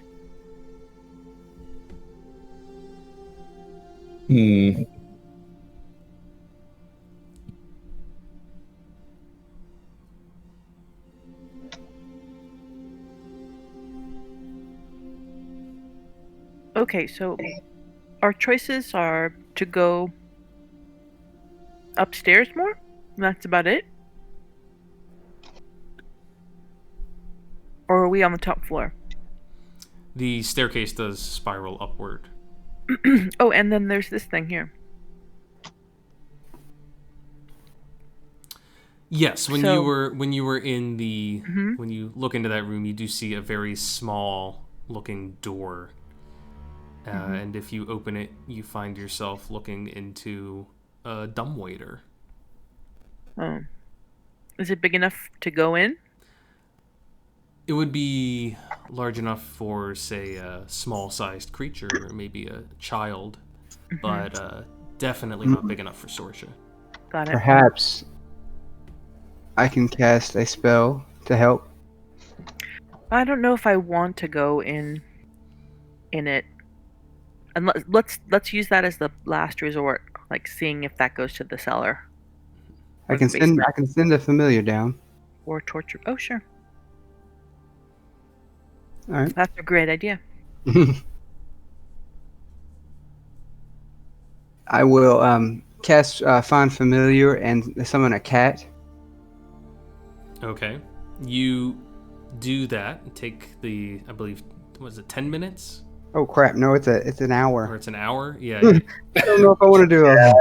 If you're We'll do doing that that's a great idea to put in the back pocket. Yes. Well, never mind then. And we don't have any. We don't have the kids. Perhaps they went down there though. Yeah, maybe they did. Okay, unless anyone has any other ideas. We're going to continue upstairs then. Mm. All right. Lead the way. Okay, here I go. Once again, I'll ask you guys to arrange yourselves in order. My house is really full of people. I've had to move spots twice. Oh, I'm lucky everybody left. Mm.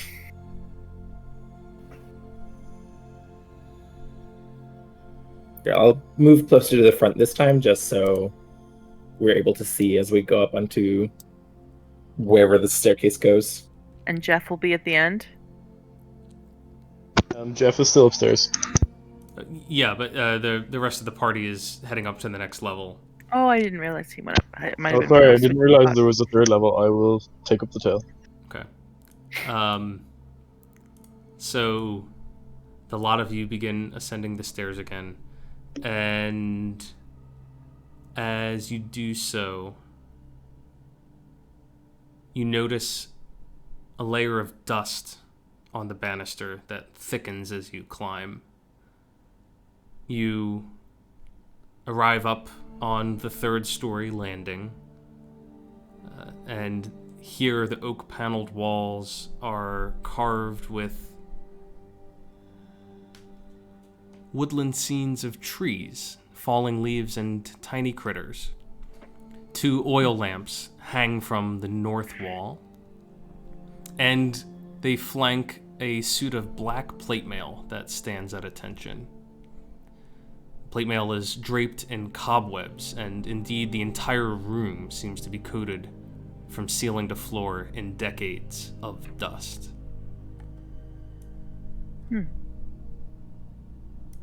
And I'm going to assume that all these 5 different plate mail statues, they're like decorative. They're not actual 5 suits of plate mail. Give me a perception check. Okay.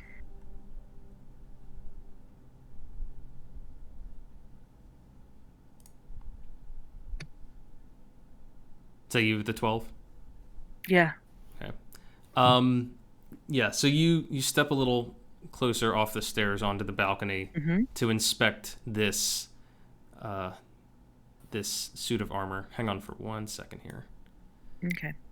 You think back to the suits you saw on the previous floor, and they did seem to be decorational in nature, kind of mounted on stands. As you're stepping closer to this one, you don't immediately see a stand that it's on, and you notice the plate mail is definitely thicker and more functional looking, and you are suddenly jolted to the realization that the plate mail is moving as the helmet creaks and looks over at you with the grating sound of iron on iron. And then the arms begin to move. You see like the gauntlets twitching with life and rattling around as it brings up a fist to try and pummel you. I would like everyone to roll initiative. Mm-hmm. I thought maybe to wear it myself. But now I'm going to fight it. Just so everyone knows, if you've clicked on your token when you roll initiative, you will add yourself to the turn order tracker here. So it seems everyone's got that under control already. It's great.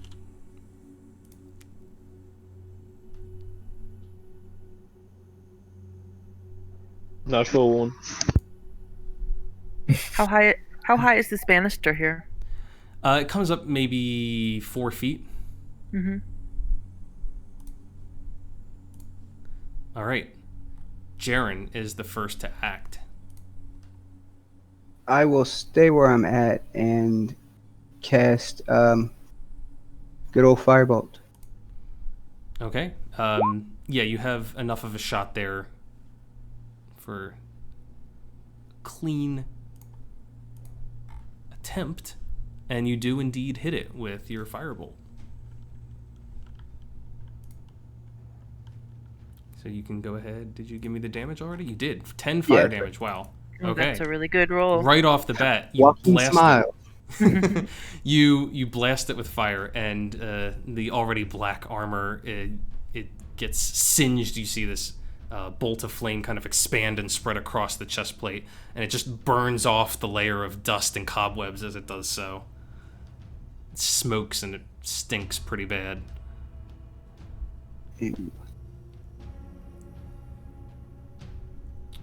And it is its turn to act, which it does by attempting to slam Sorcha. Raises up those fists, brings one down. 18, I think, does it. Does it? Yes. All right. Yeah, slams you with one of these big, heavy gauntlets, and then it does it again. It does it again, exactly the same. Oh man. Ambidextrous. Humbled. Wait, what is my? It's the green one, right? Okay.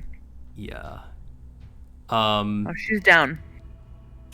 God. That's not... God. Let me check this really quick. I gotta check this really, really quick. Hang on. Oh, shoot. Because that's not just down. That's a lot of damage at once. Yeah. Uh-oh. I need to double check. Oh, dear, dear. I mean, if it's double your maximum health, you're dead. Okay, no. So it's not enough for that. All right. Okay. Yeah, if it's a double your little concerned for a second. It's like, I you're forget. double your max health, and you're dead. Okay, no. Not dead. Just very unconscious as this thing pummels her in the head twice.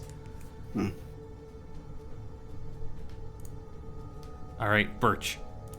Birch is there a way to squeeze through everyone? You can move through your ally squares. It just costs double your movement to do so. No. I don't think I can do that then. I guess I'll just cast Healing Words. Bonus It'd action. be good if you would move out of the way, though. Alright.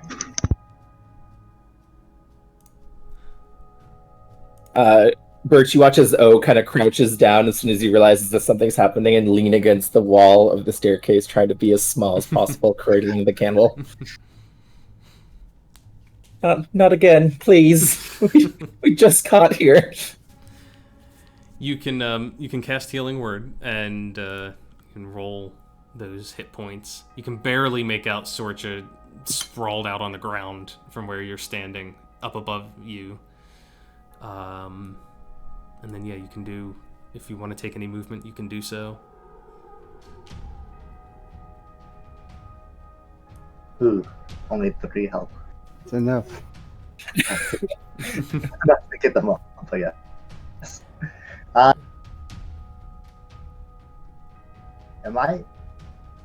How high is from where I am to that banister, the railing over here? Yeah, you're probably about the staircase itself is probably about 7 feet below. Well, 7. 4. So it's probably about 10 feet from the staircase to the top of that railing. If you're like, I don't know how tall you are. No. The person's like maybe 6 foot at least. Okay, he's pretty tall. So it's probably about 4 feet up from like the top of your head right now. Alright. If you want to leap for it, you can give me like an athletics roll, and we'll see if you can jump and grab. I think you've got the height to do it. It's more of clinging to it. I'll try athletics since I got it from the lizard folk race. Might as well try it. Hey, not bad. Birch launches himself off of the staircase, grabs onto the railing, and you can even pull yourself over onto the floor if you would like. I'll try. I'll do it. Okay. Do I need to do another athletics? No, or? no. To pull yourself over, it's one swift, easy move. Alright. I'm assuming the jumping was my action, so I'm done, I guess. Yeah, for that Yeah. athletic endeavor, that's going to be your action. And that's all I can do then.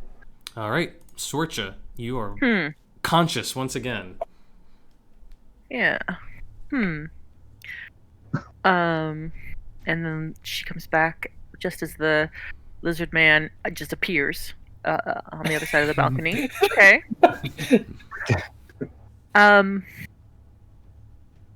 She moves here.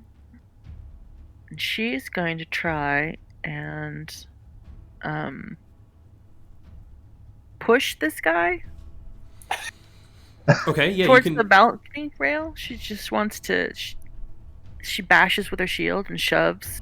Okay, that'll be an athletics check, contested by its own athletics. Okay. I mean, I don't know how far she can move it in one go, but she's gonna try and send it over the rail. Right. Shit. Okay. Let me see. It's just based on its strength. Like a old western brawl. Yeah, you give it a good shove, and you are able to move it over 5 feet, and it bumps into the railing, but it's just not quite enough force. This thing is big and heavy, thick plates that it's made out of. It's not quite enough to topple it over. And then she gets here for next time. Sure.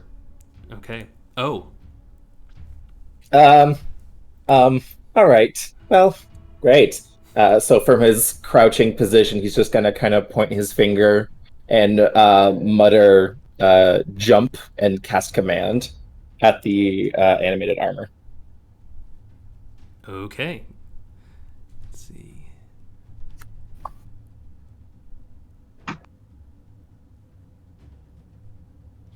Target must move. Oh, just kidding. Target is undead. If it's directly harmful to it. Oh god. It would be a really good idea to fall down these Yeah. steps. Like, do you really feel like falling down these steps?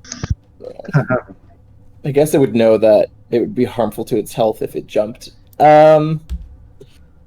Gee, I thought that the spell definitely did stuff like that. Like, say, swim, and then you'd have to jump in the water and swim or whatever. Yeah, the rules of the spell say, though, that the spell has no effect if the target is undead, if it doesn't understand language, or if your command is directly harmful to it. Mm-hmm. I think that last bit. Yeah, you know what? So... This thing is really dumb, though. Okay. It's barely sentient. It's right. not even So it gets- really sentient, so... Oh, Yeah, okay. like it's kind of like reanimated with a spell. Like, Yeah, this thing is, it's almost as if it's, when, not that Noah would necessarily know all of this about animated objects, but when they're created, they have very basic commands that they follow, and it's almost as if he's just hacked into that and just issued it a new command. I'm in. And it will leap over the side and go clanking down to the bottom floor, which I believe is about 20 feet. does it take any falling damage? Mm-hmm.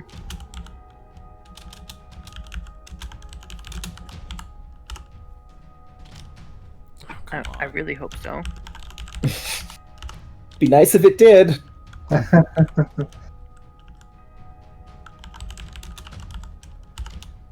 One day I'll get my commands right. There we go. It does seem to clatter around, and you see like a piece of the mail fall off of it, clatter to the ground. Takes a little bit of damage. Better than nothing, I suppose. And I will end my turn. Yeah, and it's now standing, well, it's kind of sprawled out in pieces at the bottom of the staircase about 20 feet down from this floor. Jeff. Can I make it down to the bottom to... Let's see here. If you...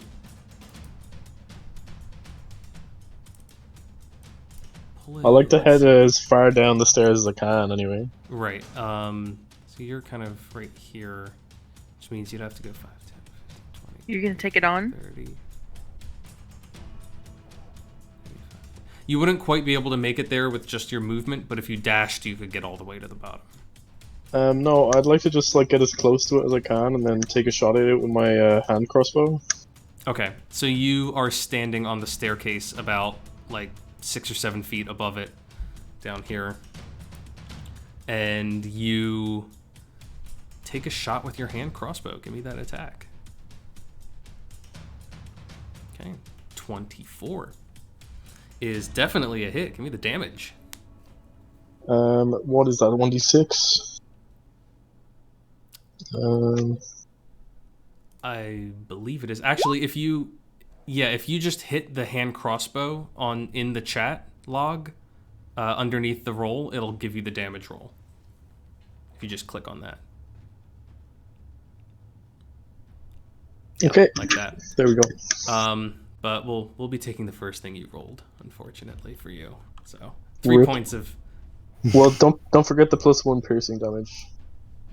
Oh, that's from the crit, which you didn't score in this Oh, case. sorry, my bad. No, No, that's never all right. mind. All good. I'm actually going to move this guy down here with you. -3. Great. Jaren, you saw this thing go plummeting past you. Can I? All right. I can't see it from here, can I? You can actually. It's probably about a little less than 20 feet down this shaft. And is it moving? It just landed and kind of sprawled out in a bunch of pieces on the ground. Okay. I will just move onto this landing here. And that's it. Okay. And Jeff, you're standing right there, so you have a front row view as the pieces begin to collect themselves back into the shape of a man, and it rises to its feet, and it begins to move towards you. Comes back up the stairs, which is just far enough for it to reach up and begin trying to pummel you.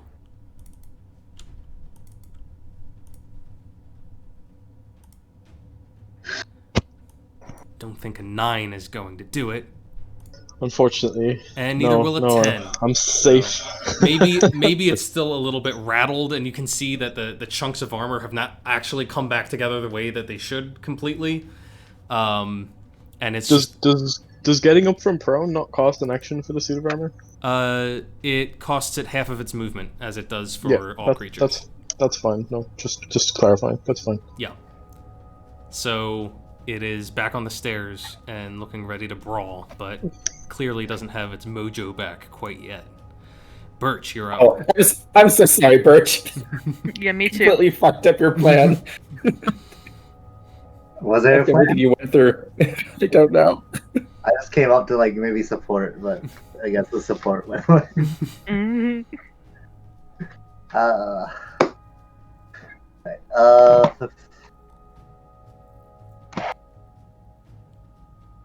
Can I cast Shillelagh on a staff? A quarterstaff? You have your quarterstaff, right? Yeah, I do, but like can Shillelagh be cast on it? Yes. Alright. How much can I like I wanna have an action ready, just poke my quarterstaff if I see it in the staircase. Sure, you can ready an action for that in case it comes all the way back up here. Alright. Yeah, Shillelagh applies to clubs or quarterstaffs. Cool. Okay. I don't have an actual macro for that. Sorcha, you're up. You could always make a new attack that just accounts for that if you wanted. But... She gets about here. Can she see it? Yeah, you can see it down at the bottom of that stairwell, maybe about 16, 17 feet from you. She chucks a javelin at it. All right, that I believe is a miss. Yeah, it just glances off the armor without seeming to find anything to impale into.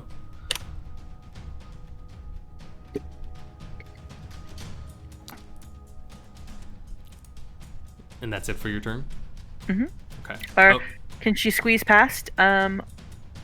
Here? Let's see. Like the rest of her movement, they kind of squeeze the shifts places. Yeah, you can get there. That's as far as you can get this round. Okay. Watch my toes. Oh? All right. O will bolt up from where he's crouching on the staircase and run up the staircase. Okay. And shove his way past Jaren into the closest like doorway or hallway or something that he can find. Okay. Well, all the doors are shut here, but there is that little nook. 25, 60. And he crouches down again with his candle, kind of staring around the corner. Okay. And I'll end my turn. All right. Jeff. Jeff would like to attack with his Morning Star. Okay. That is some damage. And, sorry, go ahead. Damage. Yeah, just click Morningstar in the... There you go. Ooh, there we go. It's a shame your second roll seems to very consistently crit. And then I would also like to use my bonus action to attack with the hand crossbow, because I have crossbow expert as a feat. Okay. So at point blank range like this, that will be a disadvantage. It's not, because I have because you have to... being within 5 feet of a hostile creature doesn't impose disadvantage with crossbow expert. Okay. All right. Nifty. I think it misses anyway. It though, misses so- anyway. Misses anyway. But Anyway. cool feat. Yeah. So you swing and then you shoot, and you definitely hurt it with that Morning Star. Clobber it. And then I would like to use my remaining movement to try and move out of its range and not get pummeled. Okay. So that will leave you open for an attack of opportunity as you back out of its reach. Yeah, that's okay. Yeah. Yeah, it is. Oh, kidding me? It flails at you as you back away. Its helmet got spun around by that Morning Star hit, and it's gotta put it back in place before it can effectively hit you. Jaren.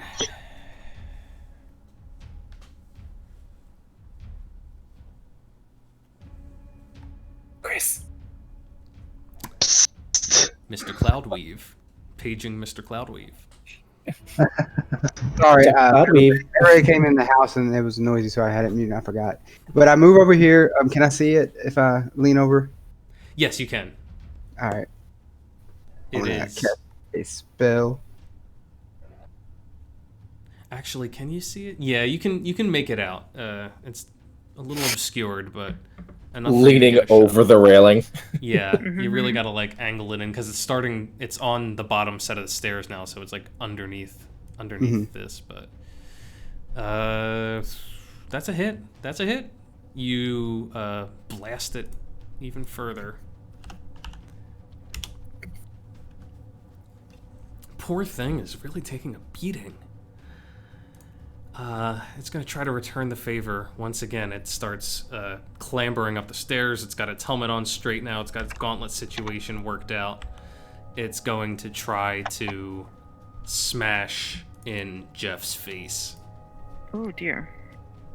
One fist. 15 hit you? Ooh, no, just doesn't. Duck your head out of that sledgehammer blow just in time as another one comes in, though. I think that one 17 hits. Yeah. Again, you kind of move out of the way just to avoid the worst of it, but you still take 4 points of damage as it clocks you on the side of the head. Birch. What? Hasn't walked into my attack. No, it has not. Sad. Because I'm out of spells, I can't do anything. I'm really just waiting for it to. Just waiting to see what happens. Yeah, I literally can't. Like, I guess I can. I want to hit it at least once, so I'll just wait here. Okay, Hopefully, stab it, poke at it with my quarterstaff. got it. Sorcha? Sweet. She the only one between it and going upstairs? Jeff is still down there. You can make him out fighting, still like a couple of levels below you. So, but it was heading up and then it turned back at Jeff. Well, okay. So she'll. It seems to be chasing him up the stairs. Okay. So she'll throw another javelin at it unless she can go down. But the Jeff is in between her and the. Yeah, but there is Yeah, still yeah. a whole nother, like, 2 floors. Oh, okay. All right. So she'll throw another javelin. Okay. I would say that because of the creature's position, you actually don't have a line of sight on it there. Okay. What if she moved If you move somewhere down, here? that would actually make it worse. It's currently okay. kind of up in this corner, so if you moved that Oh, way... okay. So she moves to where she can see it Yeah, and then throws. yeah, you can do that. And that javelin hit just misses. It's frustrating. Yeah, you see it go flying down and smack into the staircase and go clattering away. Oh boy. All right. We'll sneak forward a couple feet. All right. Well, doesn't seem to be anywhere close by quite yet. Is there anything? Is there a range? Oh, I have to touch it. All right. Oop. Is there anything on this floor that I could cast light on so that we're not fighting in candlelight anymore? there are a couple of sconces on the walls here. All right. So I will touch the sconce itself and in hopes that I can use that to shed some light on our current situation here. Okay. You do that. Let me give you a little more light. I will end my turn. Finally see. That was not the correct thing. It's not what I wanted.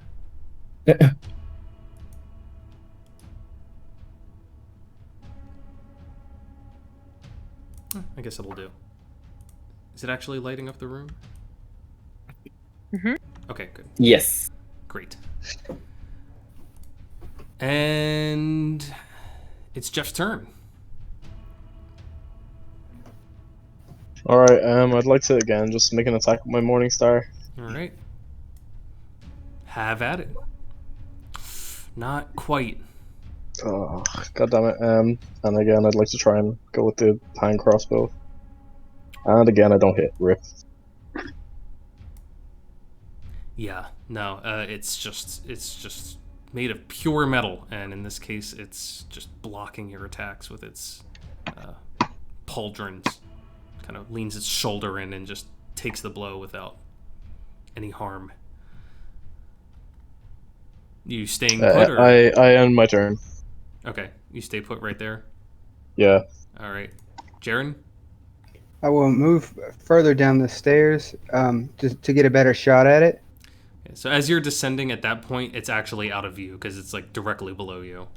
All right. So what if I did it from here? Still pretty wherever tough. I can see it. I mean, I really don't have to see it that much because I'm just going to cast Magic Missile. Okay. Yeah, that's enough to make it out. Battling with Jeff. All right.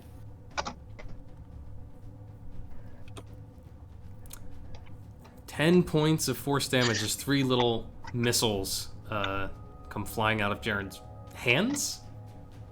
Finger or whatever. Just out of his fingertips, go weaving their way down the spiral staircase and slam right into the animated armor, which gets these big dents in it at each point of impact, crumpling its torso and one of those pauldrons, and the last one hits it right in the helmet, which causes it to sort of implode, and the whole thing just falls to pieces on the staircase, and they go tumbling down and making a racket as they fall down the stairs in a heap. Ooh.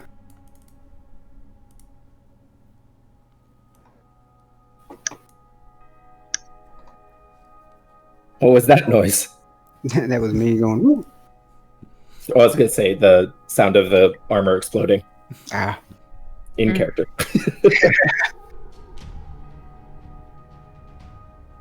Thanks for the healing. I guess we'll make our way back up to the landing. Jeff would like to see if there is anything inside the armor, by any chance. Yeah, he comes down and inspects it and finds absolutely nothing in the armor. And the armor itself doesn't even look particularly functional now that you're looking at it. It's too thick and too heavy to really be worn by a normal humanoid. Oh well. Sorcha joins everybody back on the balcony. That was unpleasant. Could have been much worse, I suppose, for the rest of us. Mm-hmm. Is I have everyone a way to okay? heal myself, but it's my last bit of healing. Here. Actually, I'm saving that for something else. Never mind. Yeah, I'm gonna save it too. Sorry. All right. Who has the spell scrolls again? I believe he kept them. I have them, or else someone else has them. Mhm. I think there was 3 spell scrolls. Yeah. I was gonna say, if you'd like to, I can actually give one of them a look over and tell you what it is. Yeah. And we could do a short rest, maybe.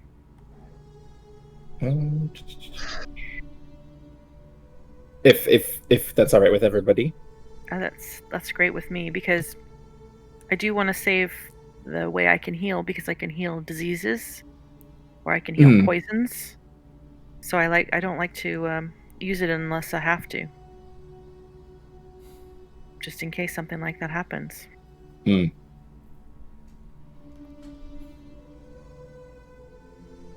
It's up to everybody else. I wouldn't mind taking a breather for a second. Mm-hmm. It's okay. So you're just gonna plop down here right on this landing? Yep. Okay. Sure. No problem. No problem at all. You sit down and begin resting your weary bones. So give me your... Sorcha checks all her teeth. Yeah. Feels to see if any are wiggly. Yeah, that molar in the back is a little tender. Yeah, she got slammed in the face. On the way down or by the thing, she doesn't know. Yeah. But you can all expend your hit dice as you wish and recover any short rest related abilities.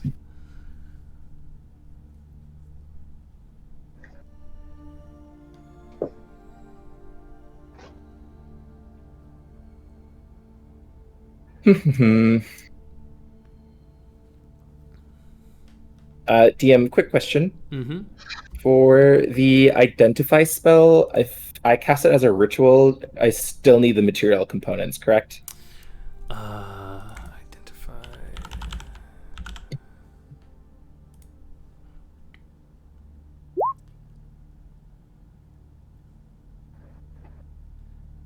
Yes, but Okay. I believe you can also identify items just by resting with them, if I remember correctly.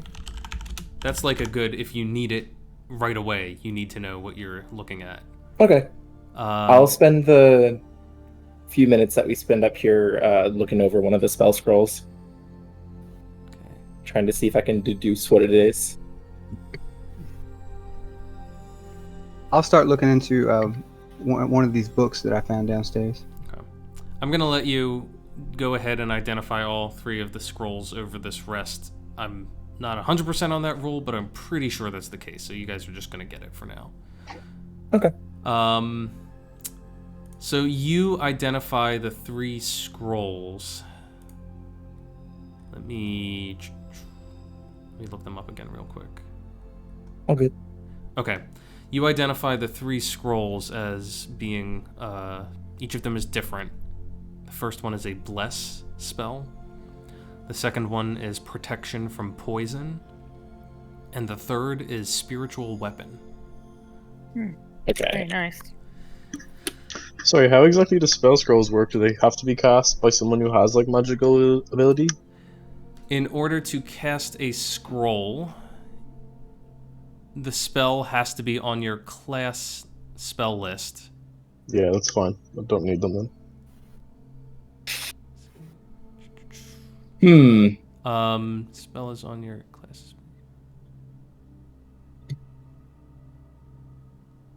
Spell on your scroll. I can copy them in my spell book, but Yeah. Okay. So after as we come to the end of the rest, O would kind of turn to Jaren and be like, I think these two might be useful to you, and if you don't mind, I'll hold on to, I'll hold on to this one, and I'll pass to you the protection from poison and the spiritual weapon scrolls, and I'll hold on to the scroll bless unless somebody else wants to use it. Can a wizard use spiritual weapon? Oh, that's right. I believe it I is think they're cleric-y spell. divine. Yeah. Yeah. It is a cleric class spell. Oh. All right. Sorry, Jeff. can't you? Sorry, go ahead. I think these are meant for the druid. I don't think I can use it. Oh no. Well, Jeff has spent most of the short rest playing with his pet mouse.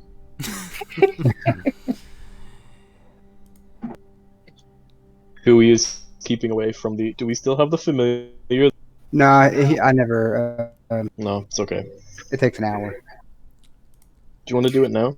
You could do it now. Yeah, since I didn't really need to rest for. Yeah, I'll cast Find Familiar and Summon a Cat. Okay. Were you the For one? sure. Were you the one who was inspecting the book? Yes. Jeff looks at the cat warily and places his pet rat back inside his pouch. Okay. So it's gonna be one or the other because you need to concentrate on casting that spell the entire time you're. All right, I'll listening. concentrate on the spell. Okay. So you do indeed summon a cat familiar. You hear it come padding up the stairs from below. You hear it meowing and such as it approaches, but you're somewhat disturbed to see that as it comes up the steps, it's all bones. The skeleton. I tell it to stop. And it does. Scratch my head. It'll do that. It'll come over and begin scratching at you with its bony little claws. Interesting. Is that yours? No, it is mine, but it's not normal. All right. Can I speak to it telepathically? You can do. Do I have all the same? You can do all the things with it you would normally do with a familiar. Strange. And it is indeed bone. Yes. Well, I'm terribly sorry about his appearance, and I let him walk around. Mm-hmm. And it walks and it kind of curls itself against your leg, except it's not the normal pleasant sensation of a cat rubbing against you because it's all just ribs against your shin, and then that the vertebrae of its tail like curling around your leg. Ooh. Jeff also takes this time to switch to his heavy crossbow. Okay.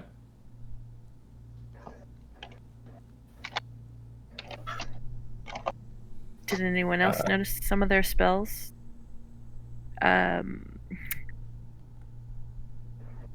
Sorcha turns the candle to a different color with her spell. Thaumaturgy? She just tries to turn the candle green. Does it go green? It does, yes. It seems to have a little bit of a sickly hue to it, but it is indeed a green.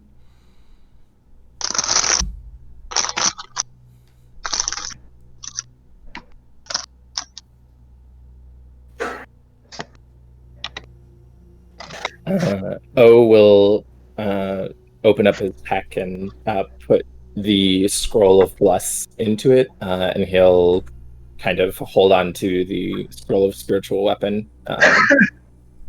just so he has it ready. Okay. Good idea. Are we all done with our rest? I believe so. Jeff takes out the fancy wine glasses he found earlier and pours himself a glass of wine. Yeah. How many glasses? How many glasses you got? I'm sure we'll have 4 glasses in a bottle.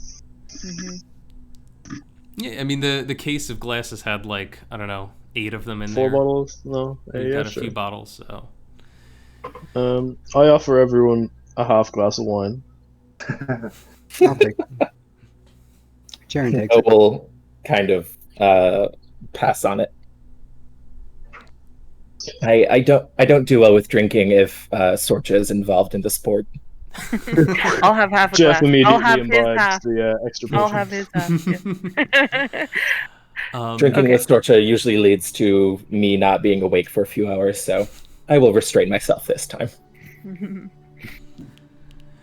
Okay. So you pour out glasses, and you all perhaps go to drink at the same time, and as you do so, the wine is foul on your palate. It's Jeff doesn't care. sour. It's gone to vinegar or something. Can't quite identify what's wrong with it, but it tastes pretty vile. What's that face for, Sorcha? I thought you could usually handle your liquor. It's I it's spit it bad. She spits it out too. Just back in the glass, and then Does Birch drink some as well? holding this glass. It's nasty.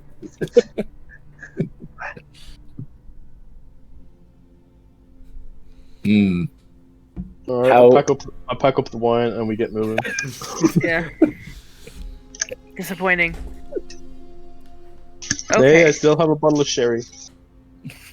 Cooking sherry is delicious. She wants to open a door.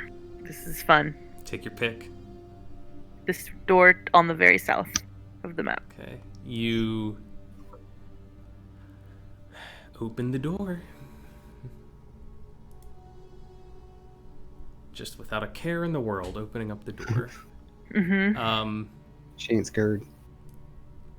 And I'm gonna open it for you, but give me 1 second to tell you what you see. Where did my description go?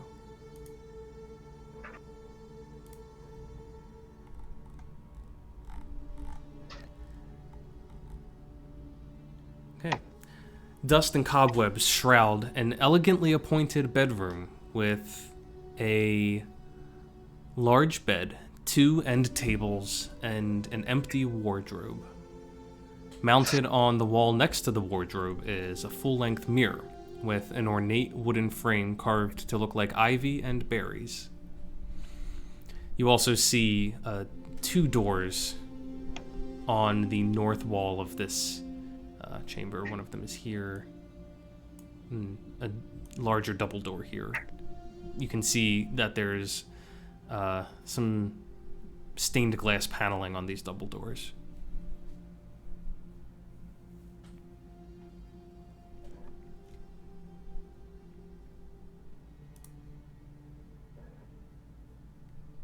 Okay. So it's a pretty fancy bedroom. Yes, it's elegantly appointed, so it looks fairly nice. Sorcha pokes around in the cabinets or on the desk. Okay. Yeah, you see that the wardrobe is hanging empty and nothing but a cobweb in the corner. But as you're looking around the room, give me a perception check. Okay. She's the wrong person to do these, but Yeah, the room is nice. It's a nice room. You really are. You don't see any pictures on the walls or anything like that, but it's a nice room.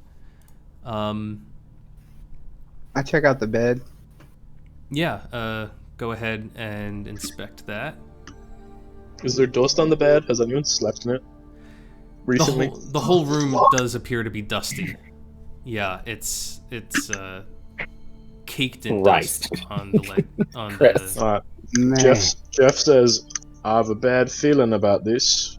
I have a feeling those kids downstairs, they're not really kids. Mm. And I have a feeling that them parents haven't been home in a very, very long time. I believe you, and I think this is all disturbance in the weave itself. I I don't know agree what the something's weave not is, quite but- right. Yeah, nothing here is right. But Yeah. let's just see what we can see. Are these more windows here? Here and here? That's a door, and this is a double door here. One thing, Birch, Yep. and I'll just let you know what's going on here. Is Birch's passive perception is quite high. So Cool. That's great. Birch is spotting lots of details that everyone else is missing. Just so you understand mechanically what's happening, but Yes, he's valuable. Birch is he's able to see something else about this room while the rest of you are just kind of wandering around looking. Jaren's like just flipping up covers, looking at her pillows with no luck. Birch notices that he's looking at that full-length mirror, which is pointed right at the bed, which just Well, it's a little disconcerting at first, and you think about it and you're like, oh, that's weird that someone would want to have a mirror looking at them while they're sleeping. But you look at the frame of it and you can see that mixed in amongst the carved ivies and berries are also eyeballs.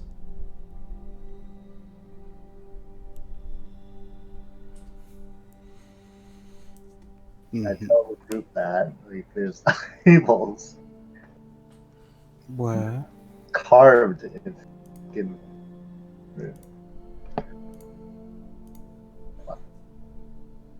Oh no.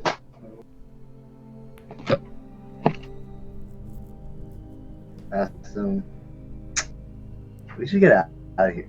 Mm-hmm. Can Jeff open the door opposite the double doors? Jeff's opening up that door up there. Okay, can do that. And You meanwhile, said Sorcha, did you say you were opening these doors? Yeah. Okay. there were eyes carved on the mirror. Into the wooden frame of the mirror. All right. Do they look like anything that would relate to my god, the deity that I worship? They look like bulging, lidless eyeballs. Hmm. Okay. So since you guys are heading in multiple directions at once, give me 1 second. We'll resolve each of these things. Jeff is wandering off to open up doors, and I'll tell him what he sees. Okie dokie. A dark room that contains a wooden tub with clawed feet, small iron stove to the side with a kettle resting atop it, and a barrel under a spigot on the east wall. You're clearly looking at somebody's bathroom. And while he's looking at that, Sorcha is opening up this small door here. And what she sees is the door opening to reveal a nursery adjoining this bedroom. In the corners are tucked an odd assortment of toys covered in dust. They look aged and decrepit, but unused. Against the north wall is a crib covered with a hanging black shroud.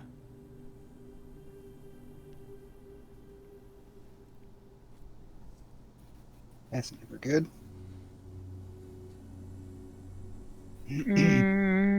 Sorcha goes in and flips back the Shred. Oh God. I follow. And I'll, yes, I was gonna say I give Jaren my candle to take in there with him.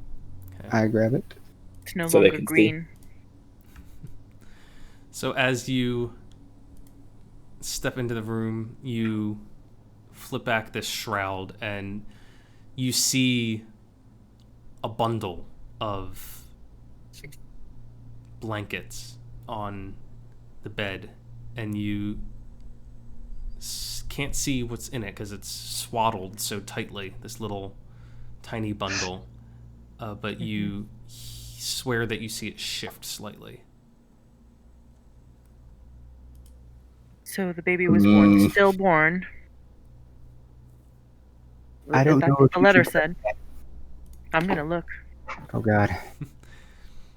You She just very gingerly starts unwrapping the swaddling. Okay. You begin to undo the swaddling, and you feel like warmth from the bundle as you go. And you can swear you feel a little fidgeting and shifting as you continue to unwrap and unwrap and unwrap. But the more you go, there's just nothing but more bundling. And then finally, in the end, you're just holding in your hands this blanket with nothing inside. And That's the handmaiden's baby. as you're standing there holding this blanket, you hear this horrible shriek echo from the room behind you as A babe cry. something, not the sound of a babe, but the sound of a distraught, wailing woman, as a figure appears from out of the floor right about here. And I'm going to need you all to roll initiative. Lord. One second before you you guys are fast. Okay, go ahead and roll. You're gonna get that 7 cappuccino. Okay.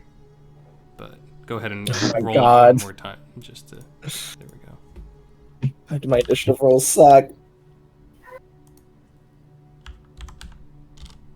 Well,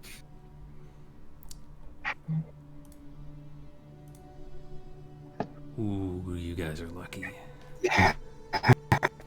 Walking God. in. Good God. Let's see.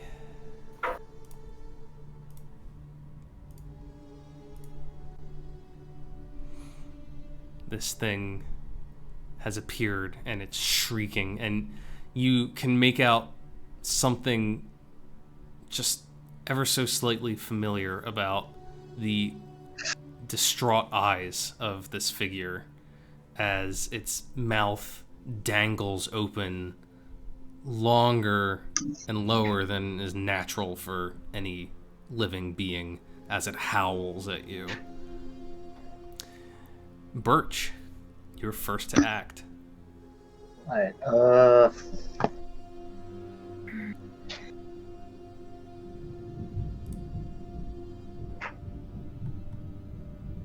it's gonna.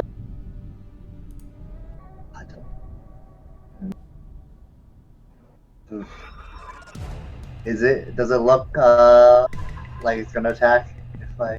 What the fuck is that music? Oh my god, it's like Resident Evil all of a sudden. It's scary. It looks enraged. Rage. Fuck.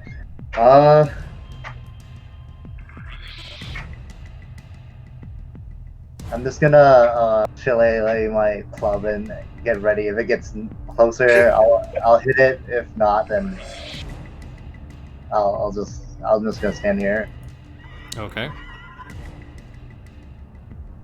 You ready in action to hit it? Jeff? Yeah, I'm gonna get a ready action with shillelagh hit it.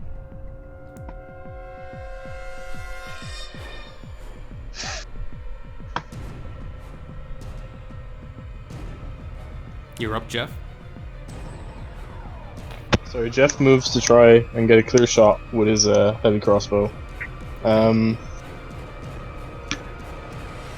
Is action surge? Can I use that now? Is that a first level thing? It's oh no, sorry, it's not. My bad. Yeah, I'd just like to take a shot with the heavy crossbow. Okay, go for it. It's that hit. That does indeed hit. Give me damage. Thank God. You shoot it with the crossbow, straight through center of mass, right in the chest. The arrow passes straight through the body. Seems to, kind of, you see like the sort of ethereal wisps be punctured through for a second, but the creature hardly seems to react. Alright, can I use my bonus action to coat my next crossbow bolt in holy water? You sure can. Okay, and I end my turn.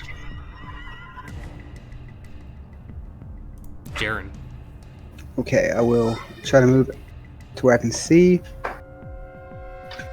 Can I cast a spell from here? Can I see it?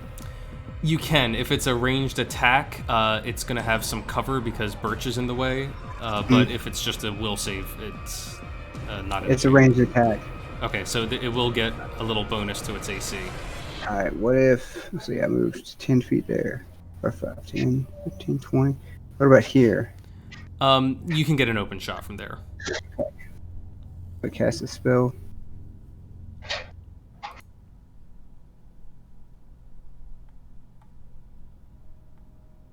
It's in the chat. Is that a hit? That is a hit, yes. 5 points of fire damage. And this, you see, seems to burn and singe at the very simple-looking cloak that this figure is draped in. And then it goes out after a moment. Alright.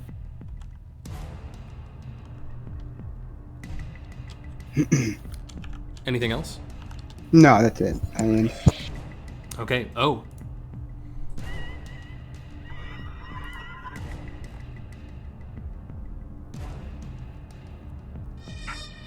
Mr. O.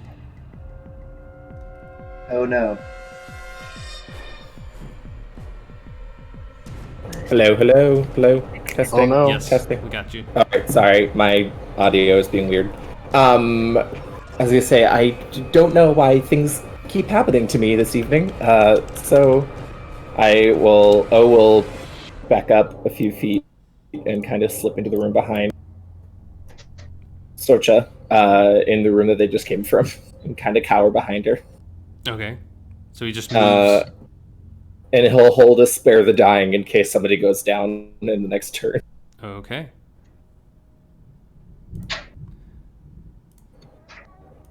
If Sorcha goes down, because I have to touch them. Okay. Sorcha, it is in fact your turn. Can she move here? Through space? Yes, she can. It Yeah. costs double your movement as you're going through that space, but yes, you can get there. Yeah. And then she'll just put her shield up and dodge so they can get off another round of ranged attacks, maybe. Okay. So she'll just get right in the face of the creature. She also feels a little bad about attacking it. Yeah. Well, it seems to have had eyes on you this whole time, Sorcha, even as it's been hit by several other attacks. Its gaze has never shifted from you. And as you come towards it, it reaches out at you with those hands.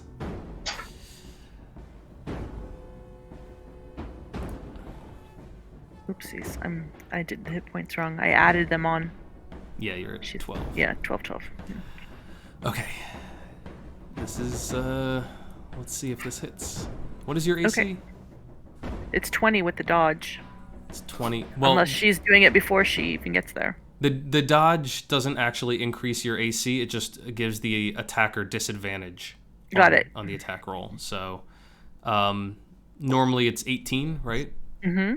Okay, so it's making its attack with disadvantage in this case, which is very good because you do not want to get hit by this. Mm-hmm. 14 Okay. is a miss. And you're okay. As it reaches out to you with those hands, you know instinctively that you don't want to let it touch you and move out of the way. Birch, you're up.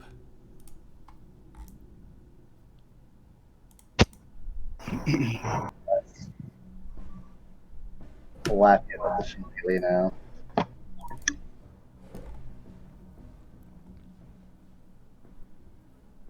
Shoot. That is a hit.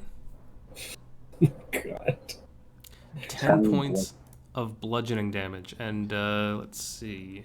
I mean, it passes through because it's like the bolt. Can you post up Shillelagh Yes. real quick? Does it make it magical? It does make it magical. Okay. There you go. In that case, the Shillelagh, you're quite surprised. You're ready for it to swing right through, but it actually impacts into this specter's body and causes it to recoil as you deal your damage to it.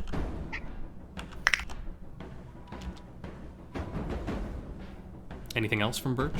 No, no, that's all. Jeff. All right. Let's hope this works. I'm gonna take another shot at it with my heavy crossbow with a bolt kind of dipped in holy water. Does 16 hit? The 16 does hit. Oh, please God, kill it. Give me 1 second here.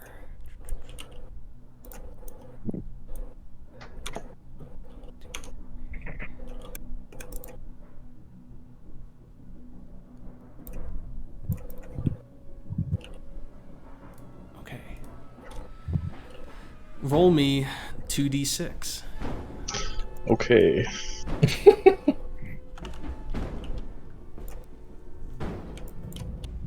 Oh yes. Wow.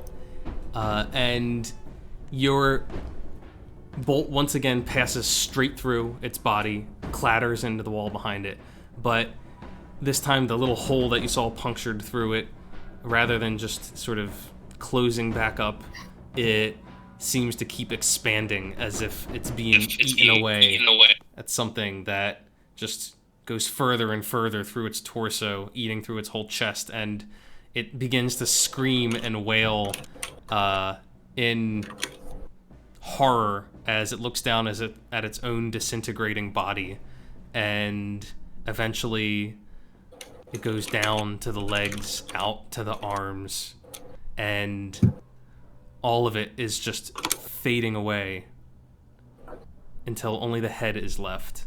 And then that lets out one more gasp or scream or wail of pure agony and sorrow before vanishing as well.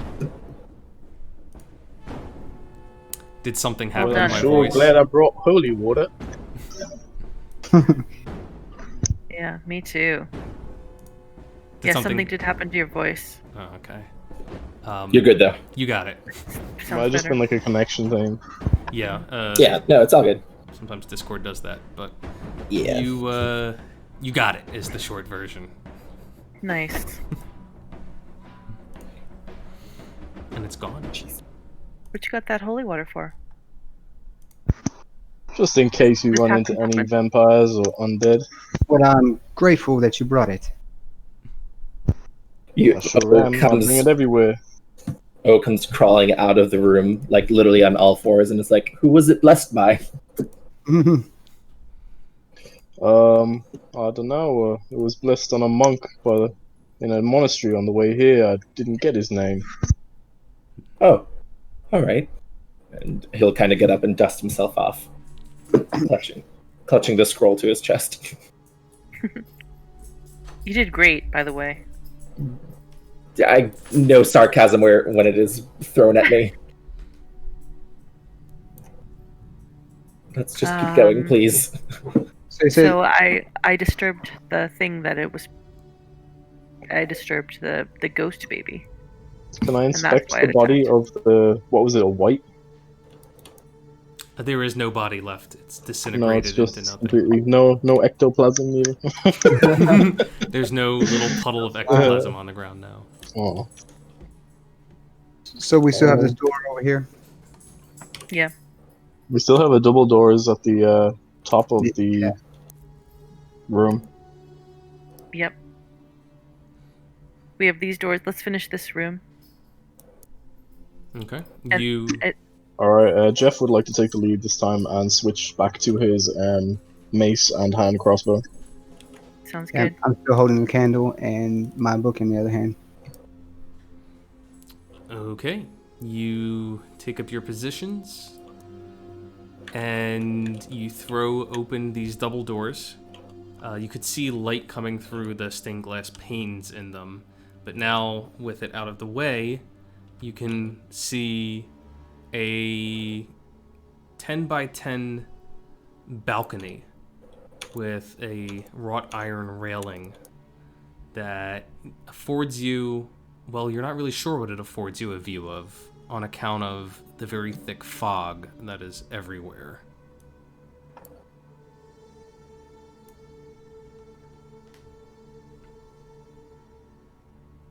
So the area outside is really foggy, we can't really see.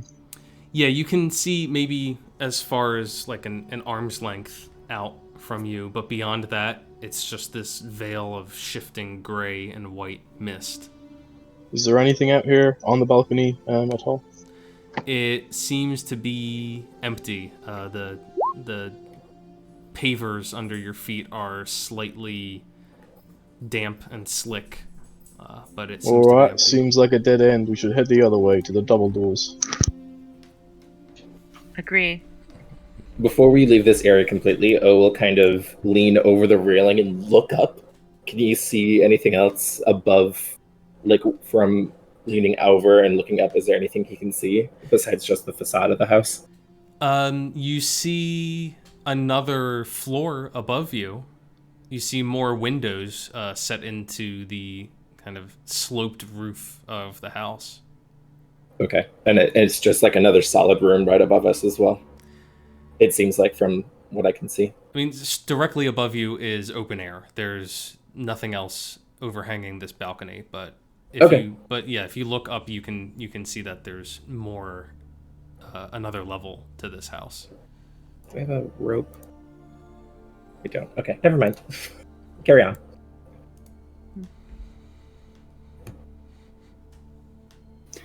So we go up Yes. to the other doors. Hmm. As long as they're not more of whatever that was. Okay. I think it was a white. I've seen him before. Where have you seen them? Well, hot monsters, you see, so I've seen quite a lot of creatures. A monster hunter? Oh, do you want your candle back? Oh, yes, I will hold it, don't you worry. I have an oil lamp if we need to use it. Who? That's up to you, if you'd like to use it. Can I, like, hang an oil lamp on my belt, or does it have to be, like, held in a hand? You can. If you want to, I can hold on to it for you. Yeah, I'll give the oil light to. Oh, sorry, I'll give the oil lamp to Candleman. All right. to Candleman. Great.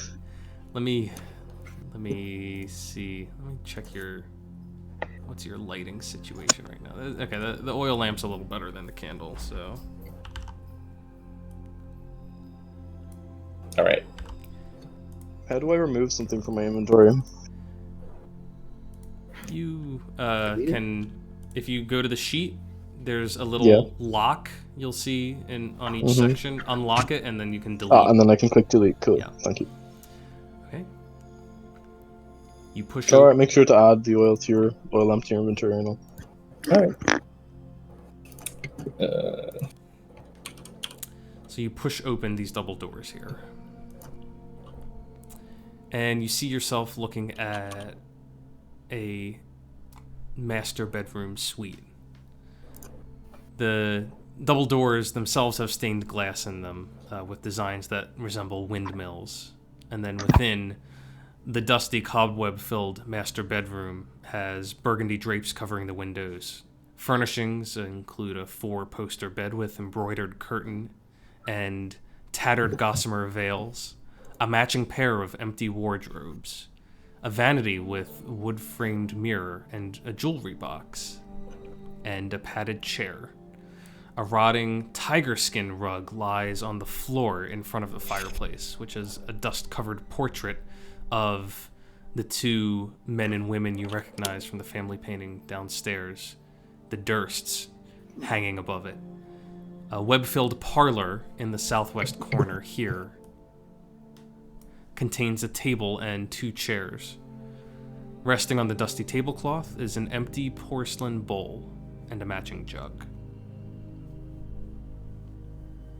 Jeff walks into the room and is tired of things jumping up and attacking him, so immediately attacks the carpet. You take a swing and slice at the carpet, which just kind of falls apart as you slice at the stitching. Just checking. Better safe than sorry in this place. Yeah, lets out a puff of dust that just kind of hangs in the air.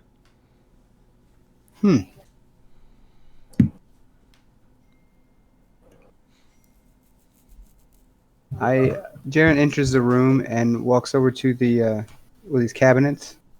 I don't want to try to inspect those. Yeah, you look at them carefully. They have open doors. Once again, they're just hanging slightly ajar, and they are devoid of anything aside from dust and cobwebs.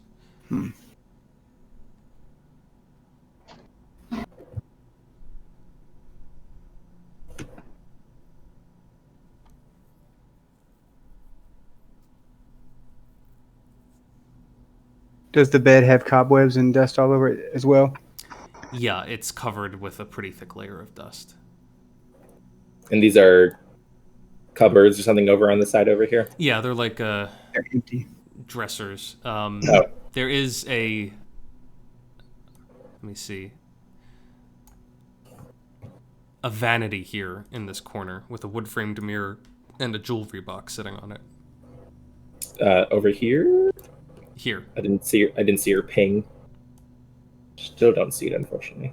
I think it's here, because the vanity has a chair usually, Oh, okay. like a lady desk.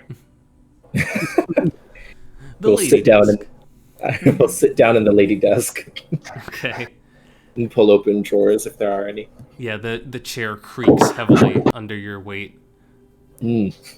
I'm not commenting on O's weight. I'm commenting No, on it's the fine. state of the chair. Okay. He's heavier than he looks. Got thick ass cheeks. Yeah. Thick. You said you're looking at the vanity. Yeah. Wow, staring at that thick ass. Oh boy. I'm sorry. Go ahead. Oh my god. Are there drawers on this vanity, or is it just like a simple like desk with like the small mirror on it? Yeah, there's a couple of small drawers, which if you pull them open, you see they're empty. But Okay. the jewelry box sitting on it is clearly of quality make with silver and gold filigree. I'll ignore that and I'll usher Sorcha over and I'll be like, watch this. It works better when I look in a mirror. Okay. As soon as she gets over to me, I'll be like, just watch in the mirror. Watch. And I will shift to look like Strahd. So O's form changes, his skin growing paler, his hair growing shorter and curling into these reddish trusses as suddenly there is a dwarven woman sitting in the chair there. That's a good trick. Thank you, darling. and then I will shift back. Huh. So I didn't hear him cast a spell or anything. No spells. She looks in the mirror so that he's looking at her face, and she changes her eyes to be like dragony looking, weird red eyes. And he'll clap his hands and be like, I love your parlor tricks. They're very good. Not as good as yours. Oh my. Comes with practice. I'll keep practicing then. Yeah. Maybe eventually you'll be able to do that with your hair as well. Hopefully one day. All right. Is the jewelry box like locked, or is it just like a simple like snap? Crowbar. It just seems like a. Crowbar. It seems like a simple latch. All right. I will hesitantly, kind of using one finger, just kind of unlatch it and flip it open. Okay. You flip open the lid and find that inside are 3 golden rings and a thin platinum necklace with a topaz pendant. Hold on. Don't put those on. I bet they're cursed. This whole house is cursed. I agree. I just wanted to look, and then I'll close it again. They're very shiny. I will not touch any of them. Okay. Would we like to identify them, maybe? Wanted to see. Or are we able to identify curses at first level? Unless there's something you were hiding, there's nothing I can do right now for that. I mean, I guess I could. Could I sense if there's some sort of aura coming off of the jewelry box, DM? Are you casting like detect magic or something? Or? Would prefer not to, but I guess I could. I mean, if you're just looking at them, you're looking at them. They're very shiny. They're distinctively clean compared to all the dust in this room on this Yet entire more floor. reason not to put those on. They're the only clean thing in this house. You're probably right. And Can Sorcha tell if they've been desecrated in somehow? With her divine sense, that's all she can do. That's all she can do is see if they're... She can't tell if they're cursed, but she can tell if they're evil. You don't sense any sort of evil radiating off of it. They seem perfectly fine to me. Well, would you like to volunteer to put one on your hand? Yeah, I'll do it. Oh, do be careful, But I don't please. know. Yeah. Give me a ring. YOLO. We'll use like part of his capelet and like pick up one of the rings and hand it to her. And she puts Jeff it on. steps back. All right. You pick up one of the rings without touching it yourself, and then you drop it into Sorcha's hand. She puts it on her finger, and it sparkles nicely. She does a little like hand modeling, and then she takes it off and tosses it back into the jewelry box. Well, that was the most boring curse I've ever seen. I feel fine. Expected something more grandiose. If you take that, I'll just look away. We'll close the jewelry box. Stealing, I would say. Doesn't feel right, unfortunately. But more power to you if you prefer to take any of it. And he'll get up from the chair and walk around the room some more. Maybe we could Is trade that- him is for anyone healing taking potions it? or something. Yeah, Yeah, take it. yeah. I mean, here we are in a... Somehow we got here. We don't even remember how. I think that's all we're gonna find here. I think we should We're head gonna out. need to be a little bit, we're gonna need to do what we can. And I feel like there is no law that says you shouldn't take jewelry from a cursed house. Some dead people. So you take all Well, I'm not four. gonna tell you how to live your life. You take all 4 pieces of jewelry, then the 3 rings and the necklace. Yeah, yeah. Okay. Oh, Sorcha, you will? Okay. Yeah. Just add them to your inventory and do me a favor. Mark down next to each of them that they came from 12A. Okay. What if I just wrote 12A jewelry? That's fine. Okay. 12A, is that the address of the house on the deed or something? You got it. Okay, we there's go. still some doors in here, I think. Yeah. A closet looks And like. a dumbwaiter? Yes, you see another one of those little doors leading to the dumbwaiter in the corner. Time for Skeleton Cat to shine. We still haven't been to that cellar, have we? No. No. We keep going up. Go ahead and open that door. Sorcerer, you want to open that door? Yeah. Okay. You do that. And first of all, you're looking at a full-length mirror hanging on this door that's right at the foot of the bed. But you pull the door open behind it. Mm-hmm. And you see yourself looking at... You don't see yourself, sorry. You find yourself looking into a dust-choked closet. It seems to be empty. All this dust isn't good for our lungs. I thought you were about to say that she was like no reflection in a mirror, and I was about to accuse her of being a vampire. Not yet. No. She would make a badass vampire, though. Wait till Strahd gets his hands on you.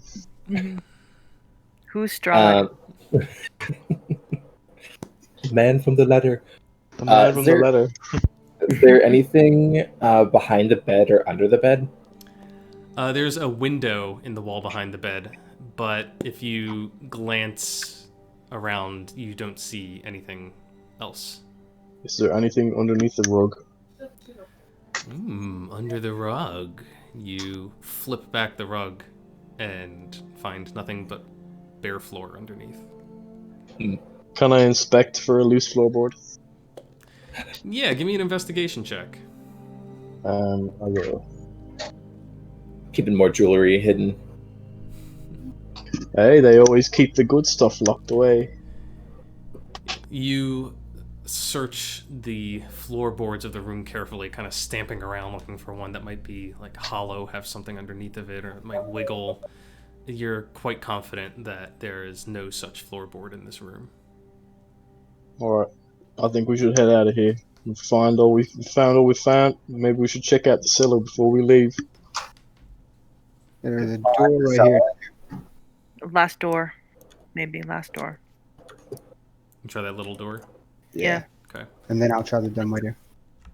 You swing that door open to find yourself looking at a smaller balcony, once again, facing out into the fog.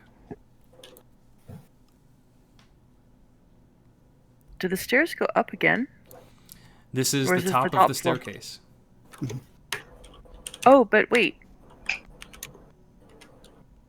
Did someone step out onto the balcony in the ghost bedroom and look up and see more floors?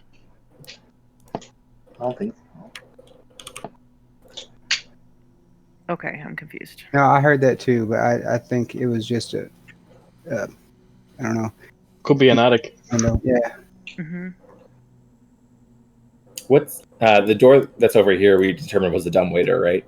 This door was just onto the balcony. This right here. There's a door. There's a door here. Oh. Okay. Did anybody step out onto the balcony though? Somehow. I'm Yeah, I stuck in the did. closet. There was nothing but mist. Okay. And Cool. there's a door here. Is there? There is a door, yes. Okay, open that. Yeah, go ahead. Okay. It's a small door, but you toss it open and find yourself looking into some sort of storage room. There's dusty shelves that line the walls of this room. A few of the shelves have folded sheets, blankets, old bars of soap. A cobweb-covered broom leans against Ooh, the a far magic wall. broom, perhaps. Maybe. Okay. Now this Take is magic on the broom. this is unfair because it is blacked out. But could Sorcha tell that there's something behind here? You know, This is something as Sorcha is wandering around the house, she could easily note that like I walked. There was something like this in the bottom floor too. I walked through into this room, but there's a hall. There must be something here. Give me a perception check. Oh boy, you guys. She points it out to you. Oh. Can I cast guidance on whoever's percepting? It's for her. Wow, 2 20s. What are the walls made out of? They that we're about to smash down. She's tapping, with the pommel of her sword too, like. Yeah, everywhere that you've been going throughout here, there's been oak paneling on all of the walls. And right here where Sorcha is looking is where that full frame mirror was that's had the eyeballs carved into it.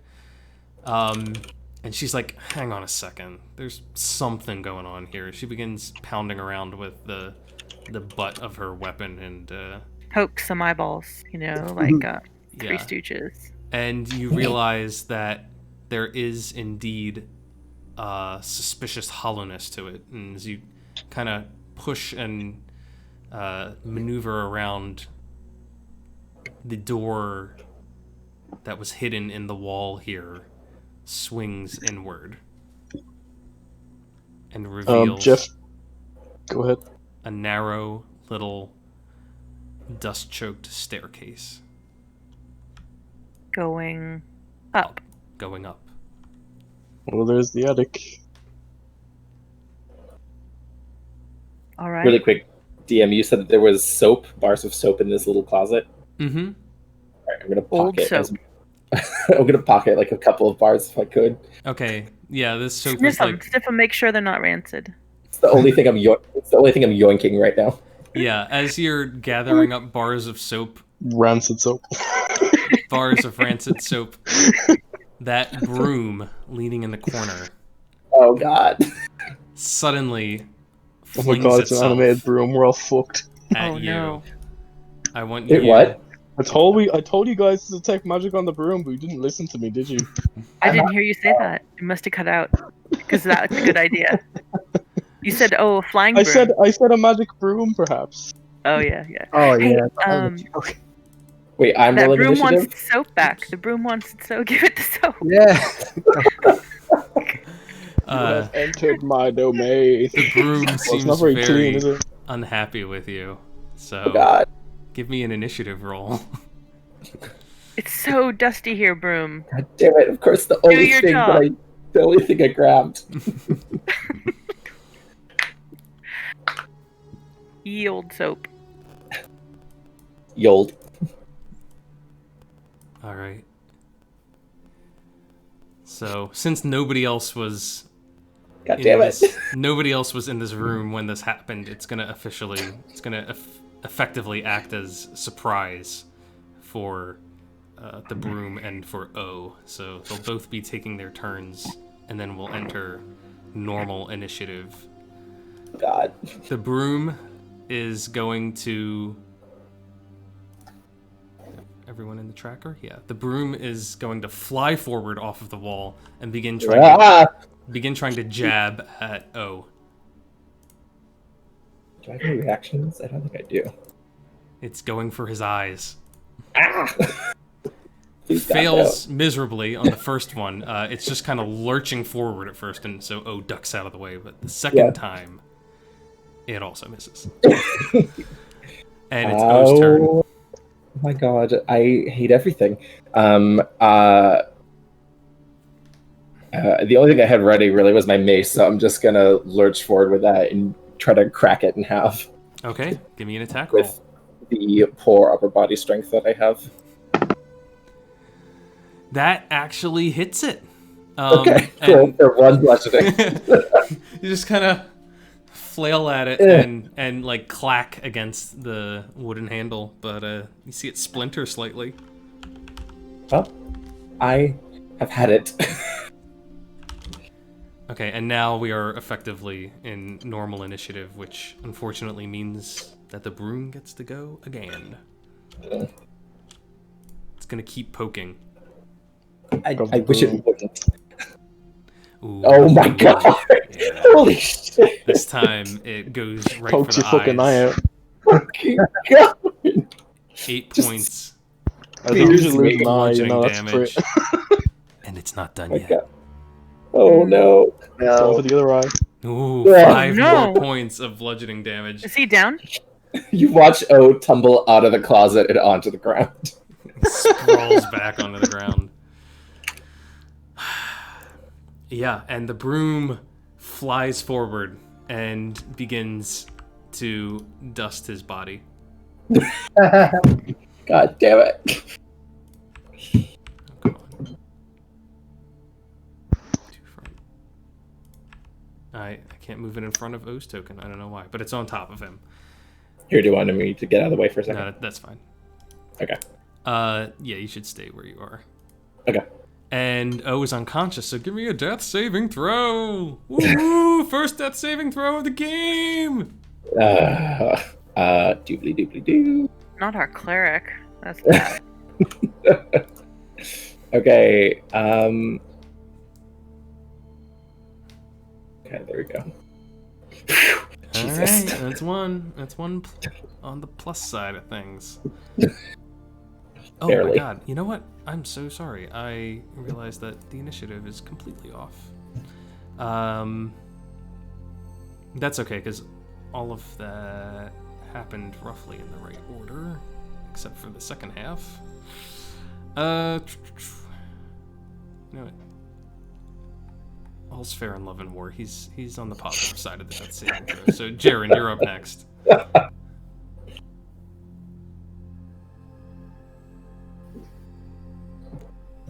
I will move. Try to move where I can see it. 15. Ooh, he's right there. I guess I would try to cast a spell. Am I gonna have disadvantage for that?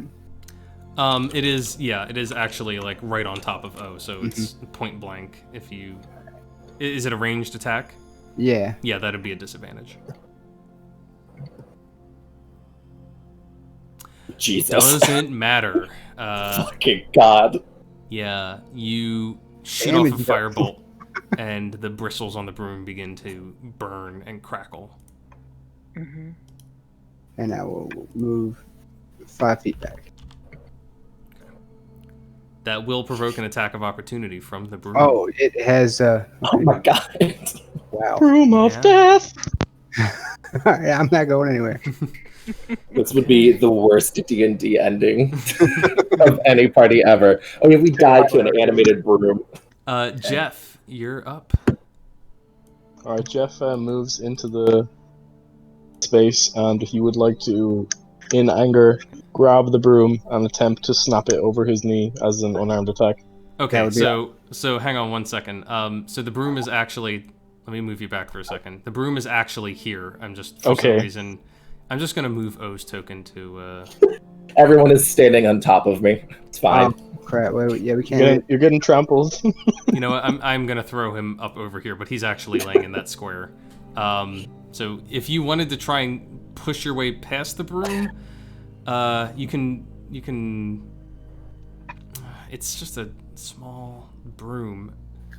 I guess. It's a mini room. In this case, I would say you can move through its square. If you do that'll be okay. That'll be okay. It's not always the case with creatures, just to let you know. But in the case Yeah, of but it's like a this, small because creature it's or a something, broom, so- I'll Yeah, say you can move it's a through its stick. space. Yeah. So you can get over Okay. here. Alright, yeah, I'd like to try and snap it over my knee as an unarmed attack. All right, give me that unarmed attack roll. 1 second. Trampling over O. How do I actually roll an unarmed attack? So you'll probably want to set up an attack for that. Yeah, I should. Actually, let me see if you can just do unarmed. Isn't it like D20 plus And it's, First your strength. yeah, it's just mod, it's just your 1d20 plus strength. and then the damage is your strength mod. Is the I don't think the fighter gets anything special for their unarmed attacks though, right? So You're proficient with monk them. thing. You're proficient with them, but it's just going to be 1 point of damage plus your strength modifier. Yeah, I think it'll be 4 damage or something.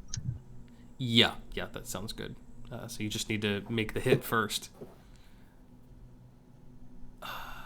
Plus your And strength. then I roll +3 for strength. Yeah, so you hit it. You get your hands on it. You try to give it a snap, which is going to be automatically 4 points of damage, which is enough to raise this splintering sound from it, but not enough to actually snap it. Bloody broom. Sorcha. All right. Look, she likes to take care of O. And so she just like she gets down on one knee, reaches around.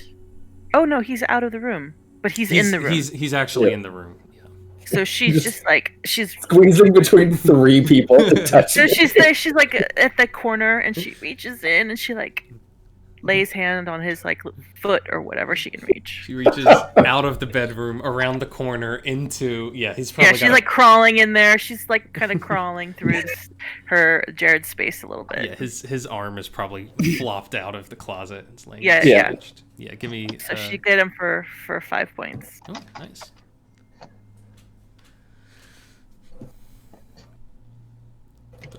Oh, you regain consciousness with 5 hit points. Thank Christmas. Alrighty.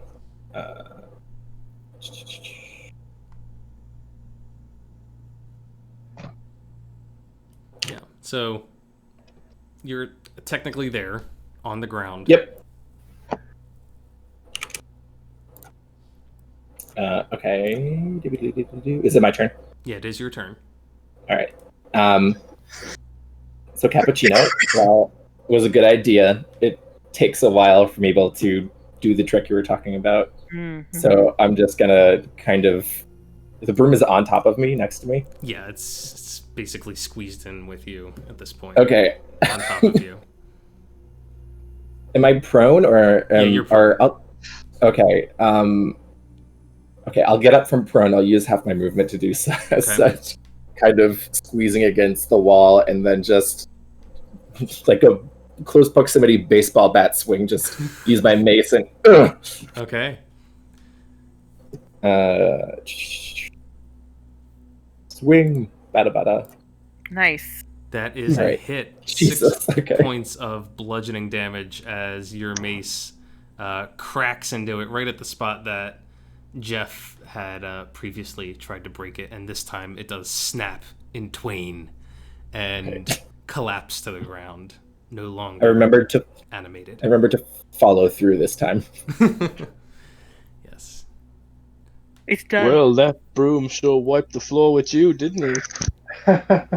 It's to be honest, it's not hard to do that. There's like a little smoldering on your on your robes, and Okay. sort of pats you out. All right. Thank you. All right. All right. The room was on fire Jeff on offers you. some of his bottle of sherry. I'm good. I saw the face that you guys were making while you were drinking earlier. I'm not drinking. That was the Thank wine. you. We haven't tried the sherry yet. You take a sip, and I will walk out and kind of Smell it first, though. stand behind Jaren. Mm. And actually, DM, I'm being stupid. I'm gonna cast, driving you crazy with all the light changes. I'm just gonna cast light on my holy symbol, so that I can put out the lamp and put it away. Okay. Because I forgot that I have it as a cantrip. Because I'm not reading. All right. I think that It's the same, I'm pretty sure, as the torch, or excuse me, as the lamp. yeah, it's effectively a torch, and Yeah. so is the lamp. So. Oh, good. Okay, so now the symbol of the eye on my drape or on my front is like glowing a bright orange. Or if I can get it to be orange, I'll have it be orange. Sure. Orange it is. All right.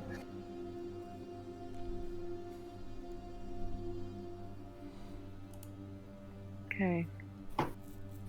Let's go upstairs.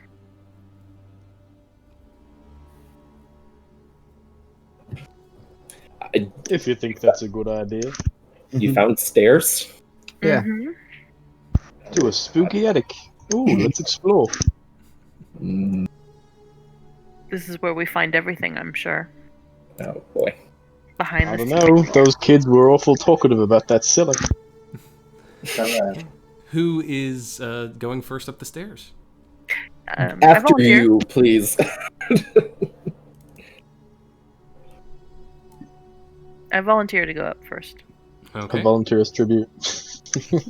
My guest. All right, I'm gonna bring you all into the staircase then. Mhm. Just give me 1 second. So, Sorcha is Jeff first. would like to follow second. Okay. Jeff Sorcha is and behind Jeff. her. I'll go next. I mean, metagaming, her armor class is 18, so I think that's pretty good for taking the lead, right? Yeah. And Yeah. then- sorry, who was next? I think Birch said he wanted to go. Sorry. It doesn't matter. Birch. We'll throw Birch in there. And then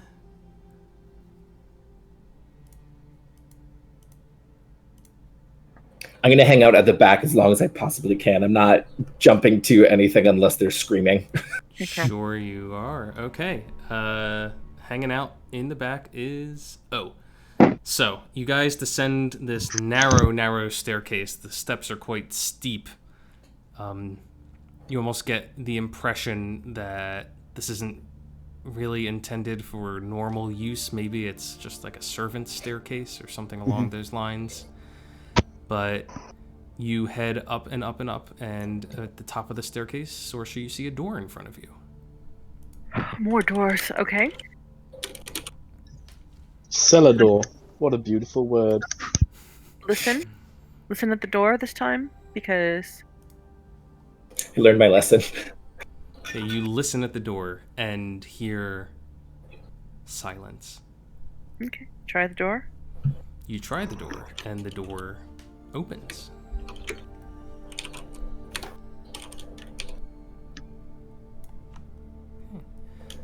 You're looking at a hall with, once again, more dust, more cobwebs, little dead insects scattered around on the floor here and there.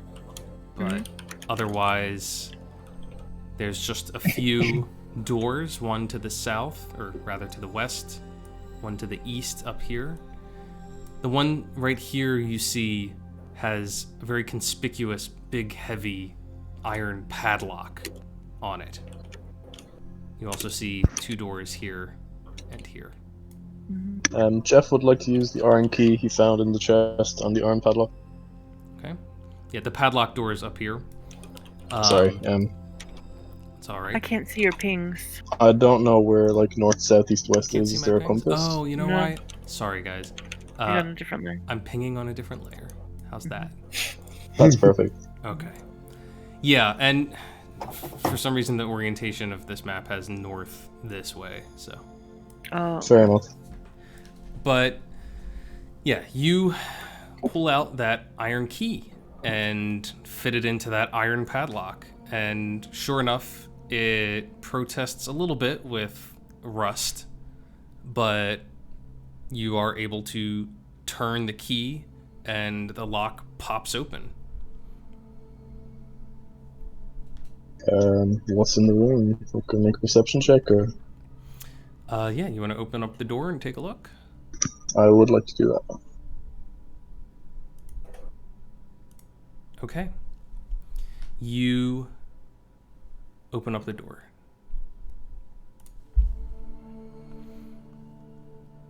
This room contains a bricked up window flanked by two dusty wood framed beds sized for children. Closer to the door is a toy chest with windmills painted on its sides and a dollhouse that's a perfect replica of the dreary edifice of the building in which you stand. From what you've seen from stepping out of the balconies, it seems to line up. Lying in the middle of the floor are two small skeletons, wearing tattered but familiar clothing. The arms of the larger one cradle the smaller, which in turn clutches at a stuffed doll. Oh. I told you, them kids been dead a long time. Oh, that's sad.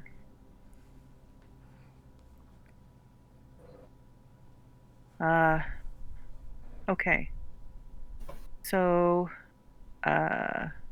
we just can't leave these bones here. We have to bury them. Definitely. It's not proper. Is that a toy box in the corner? Yes, there's a toy box here and also a dollhouse. Jeff would like So- assist with gathering up the bones of the two children. Yeah, so she'll take one of the blankets off the beds and like set it down and then just sort of like gently put them all in the blankets. Okay. I guess like one in one and one in the other so that they can have their own. Yeah, it's separate. Not a jumble. You try to Don't mix the separate bones out, together, yeah. try to Yeah. separate out the bones as best you can, and separate them into separate sheets. Okay. Yeah. And then just like wrap them up so that, like the swaddle almost, so it's a nice, neat package for each one. Mm-hmm. And then I guess she'll just put them in her own bag for now. And then when we get outside, we'll find a place to bury them. So this Dark Lord, he's the one who has cursed this family. It appears that way. From the letter. And then you said it's a replica of the house. So she Yes. tries to see where the dumbwaiter goes, and she tries to see if there's a cellar underneath the kitchen. Like a potato, like a little... Wine cellar or anything? Yeah, like that. Or on the Wine outside of the cellar, house. got Jeff's attention. Yeah. Why do you think I wanted to go to the cellar? Yeah. As you begin to investigate and kind of poke around at the dollhouse, you do indeed see a little teeny tiny miniature dumbwaiter there. And you're looking around for more clues, like, is there a cellar here? It's kind of mounted on this wooden platform. You don't see anything below ground level. It's just sort of these 4 stories on this platform. But as you're looking carefully, you all see 2 ghostly figures appear in the room.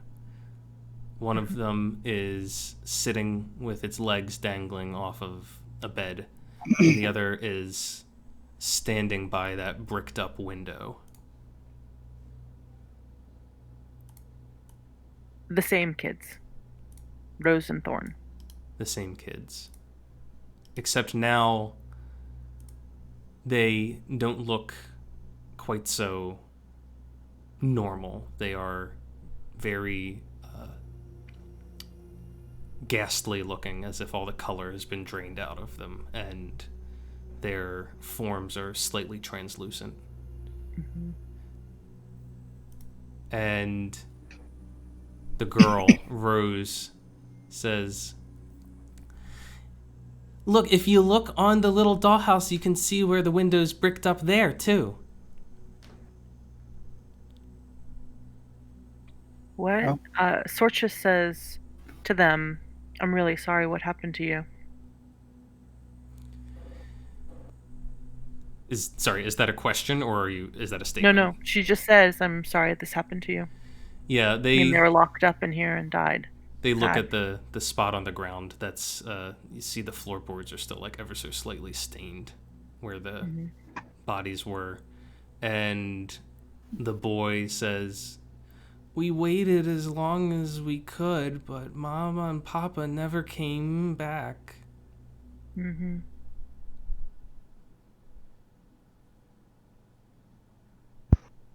I don't think we should tell the children what's happened to them. I think they do they really understand. need to know? We're not little kids, you know. We know what happened. Fair enough. I just was trying to protect you, that's all. Yeah.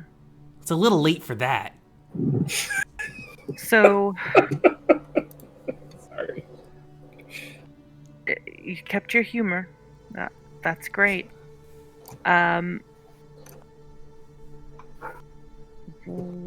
What happened with the bricks? Mama and Papa did that. They said it was to keep us safe from the monsters. Oh, she checks the window here, and it's bricked up. Yeah, the window in this room is bricked up, and if you look at the dollhouse, you also see that the equivalent window is also bricked. Mm-hmm. Is there anything else in the room other than the dollhouse and the 2 beds? There's the toy chest in the corner.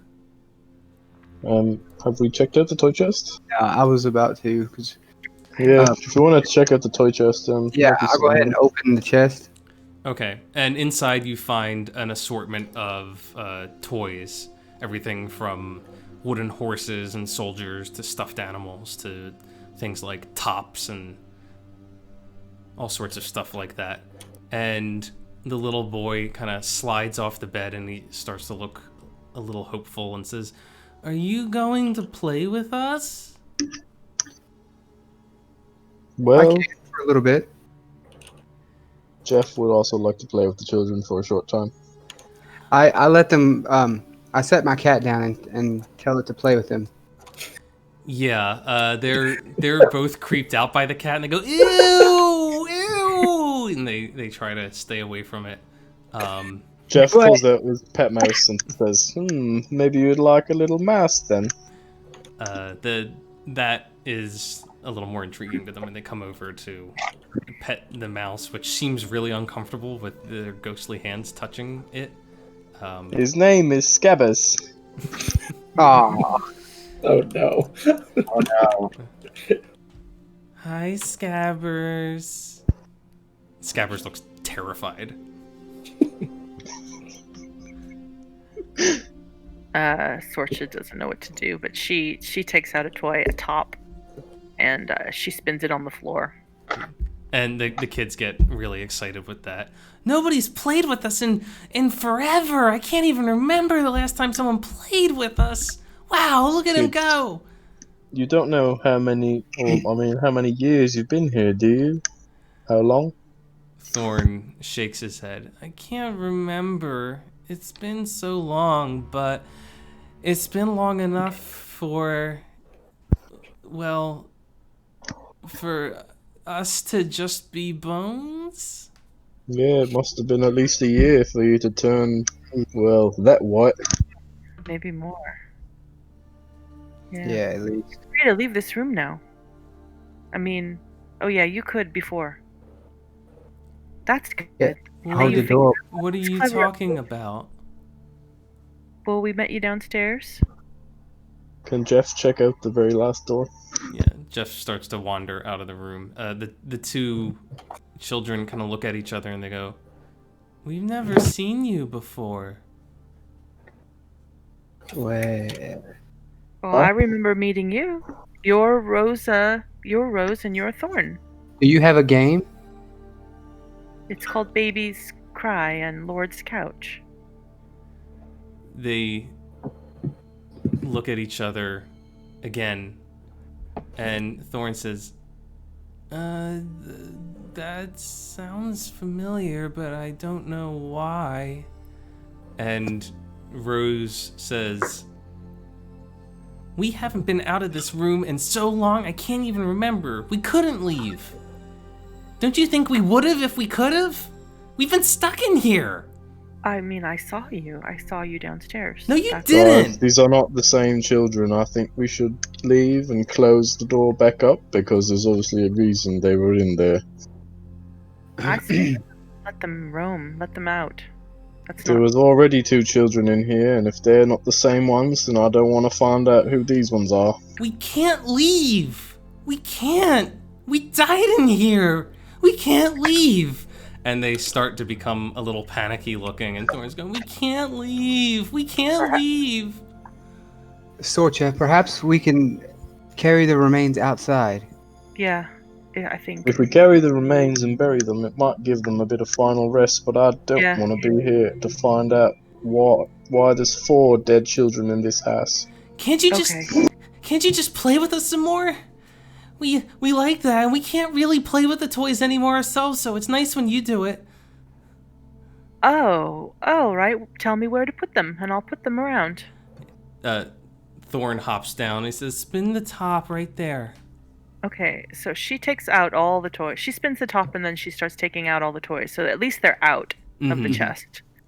And Yeah. she puts them like in little positions, and then she's like scooting herself towards the door as she puts Where the are final you one there. going? And then she steps out of the door. Jeff would like to relock the padlock and seal the door back. So hang on 1 second. Sorry, go ahead.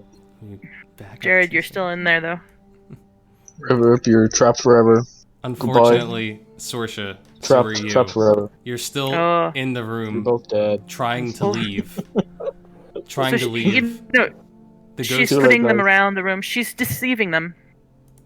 Let's see. You snooze, you lose. She's scattering them around the room, but as she heads for the door, they're yelling, "Don't door, leave! yeah. Don't leave!" Oh. Okay. She's like, I think I have to go. Hang on, It's everyone. hard for you to understand, but I Everyone- have to go. Everyone's moving their tokens around. Hang on 1 second. And okay, you want to try and deceive them into sneaking out of the door. That's fine. Well, I tried that, and you said they noticed that I was heading towards the door. Okay, let me. So then she switches tactics and tries to persuade them to let her leave. Okay, give me a persuasion roll then. Okay. She's like, I'm gonna try and help you from outside this room. I'm gonna try and put your bones to rest, so that you may leave the room and you never have to come back. They look apprehensive as they say this, but Thorn says, "Promise you're gonna help us?" I absolutely promise. I promise as well. It's something I would have done without promising it. Okay, fine. You can go, but just, can you just spin the top one more time? Yes. And so she spins the top one more time. She tries to give it a good long spin. Okay, yeah, you spin it really hard, and it spins and spins, and they watch it as you back out of the room. Mm-hmm. Or I'm assuming you back out of the room. Yeah. Okay. Sorcha doesn't trust like that.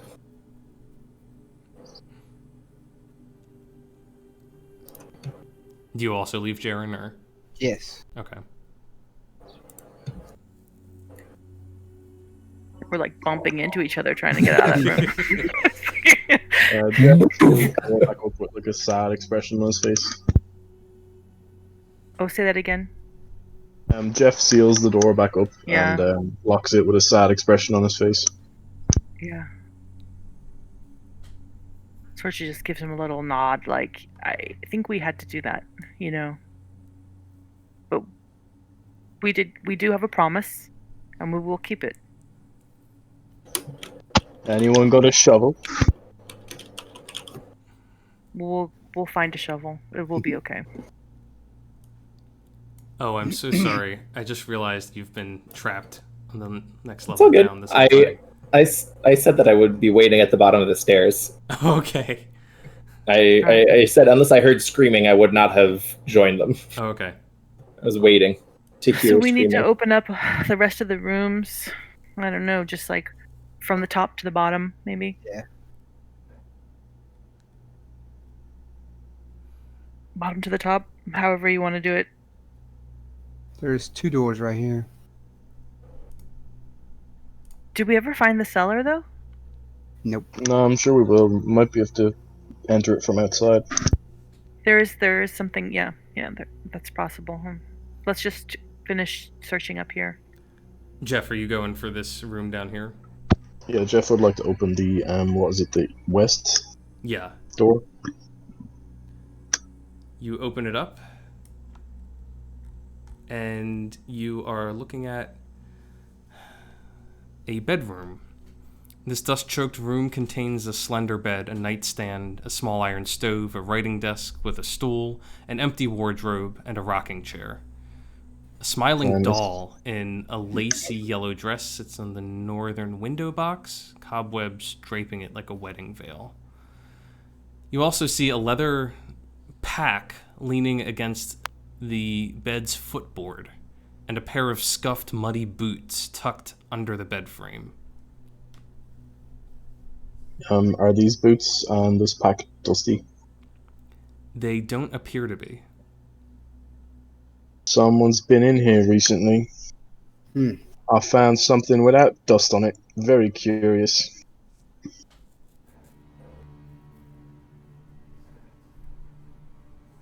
Can I search the pack? Yeah. You pull it open and find a week's worth of trail rations that seem to have gone bad. A basic set of traveler's clothes, and also vestments that look like they might belong to a priest. Anyone know what these are? I just perked up in real life.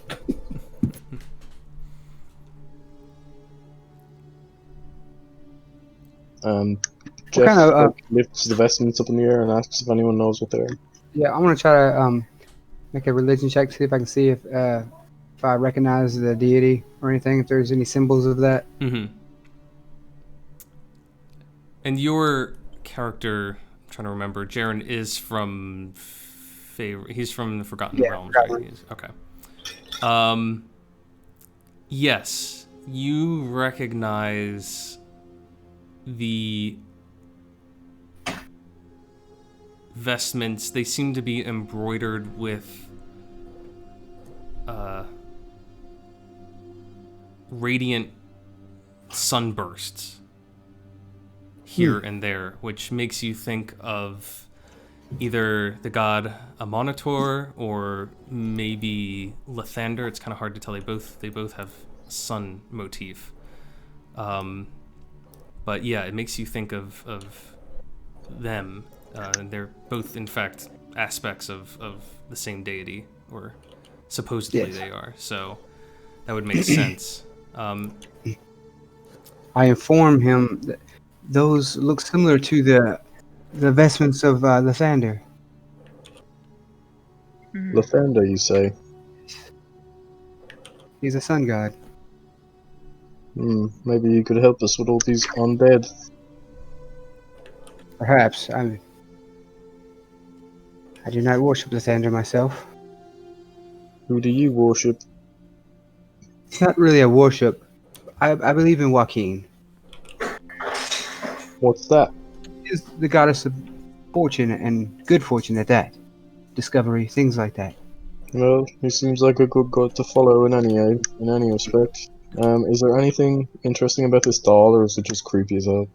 The doll just seems to be creepy as hell. But as you're passing by that desk, you see that sitting on it is an unlit oil lamp, an inkwell, and a quill, and also a folded up piece of parchment. Can I read the parchment? And I'd like to take the oil lamp as well. Yeah, you pick up the lamp.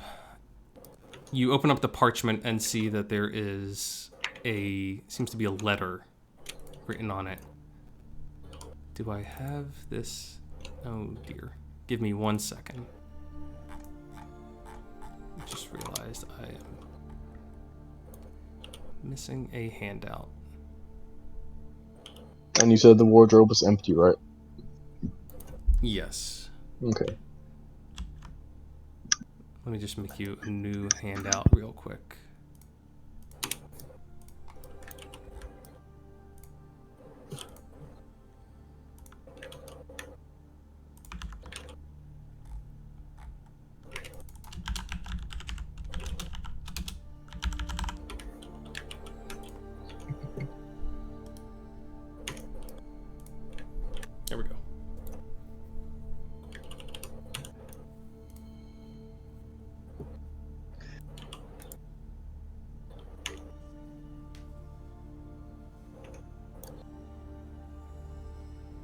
It seems these vestments belong to someone called Ravi. Maybe he actually worships a monitor?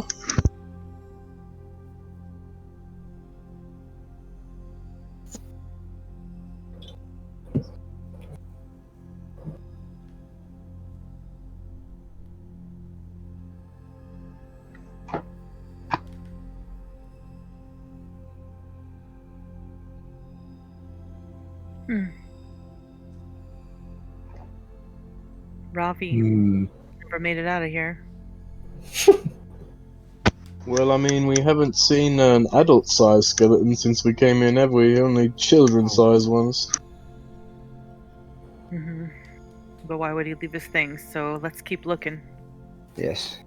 Well, I did notice his things didn't have any dust on them, and that's the only thing in this house since we came in that hasn't had any dust on it, so it's possible he could be still alive. Is there Okay. any? Although his rashes have Observation. gone bad, so he hasn't been here in a while. Hmm. A few months, maybe. Jaren, you also notice Is there when anything? Yeah. Is there anything of note in this cabinet here?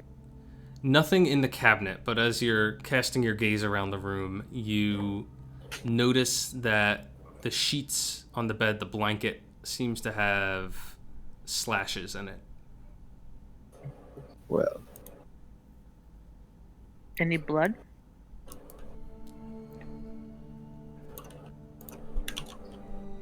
I want to investigate that to see if I can tell if it was a type of weapon or anything. Mm-hmm. Was there a body in the bed when that happened, or? Yeah, give me an investigation roll. You see that the slashes are all kind of focused on right around where somebody's torso would be if they were lying in the bed. And they're fairly small little slashes, but there's over 20 of them. You think that they may have been made by a dagger or a knife of some sort. As you pull back the blanket, you see the bed underneath is stained dark, blackish red, very dried out and crusted. No remains, though. No remains. I informed the party of the findings. Yeah. Sorsha comes, takes a look, and has a big frown on her face about that.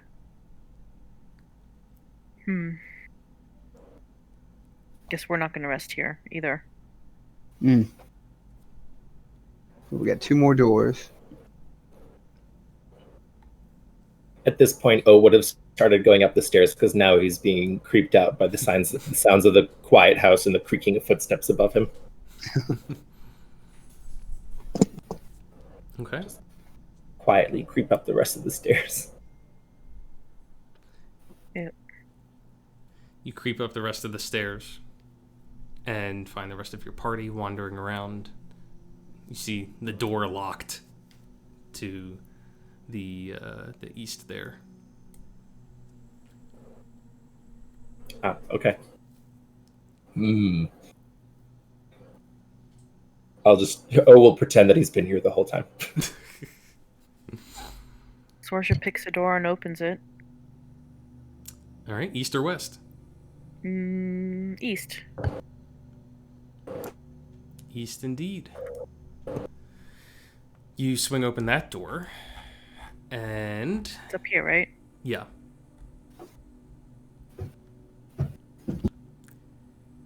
You push open the door, and just at the last second as it's swinging open, you notice a little bit of twine, it looked like, that was stuck in the door frame with the closed door, and as you opened, the twine was released from the jam. And you quickly open the door the rest of the way to see what the hell is happening. And it's just in time to spot another of these spare bedrooms. But there was a piece of string that was running from the top of the door along the rafters of this room, through a little eye hook mounted in one of the beams, and down to hold a dagger. And you see the dagger drop from where it was hanging straight down into the pillow of this bed, and then just sit there. Oh, so it didn't come at her. It hit the bed. Correct. Oh, weird. So she'll investigate this room for treasure, information, stuff. Stuff. She looks around for stuff. She sees some stuff. Aside from the bed, there's a nightstand, a rocking chair in the corner, an empty wardrobe, and a small iron stove. And this seems like another guest room or a servant room, or... Yeah, it looks similar to the other guest room, although it's significantly smaller. She points out the string and the dagger thing to the others and wonders if it was the same with that room that had many dagger points in the sheets.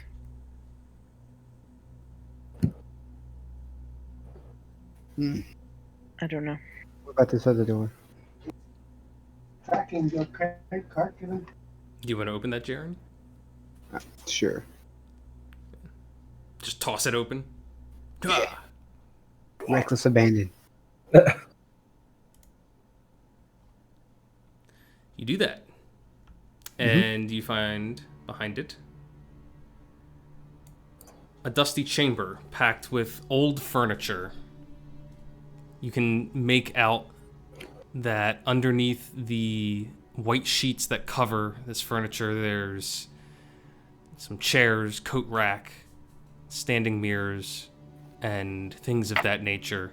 But right in the middle of the room, with a sheet over it, is something that must be a dress mannequin or something of that nature. It has a humanoid figure, but it's staring right in your direction and isn't moving.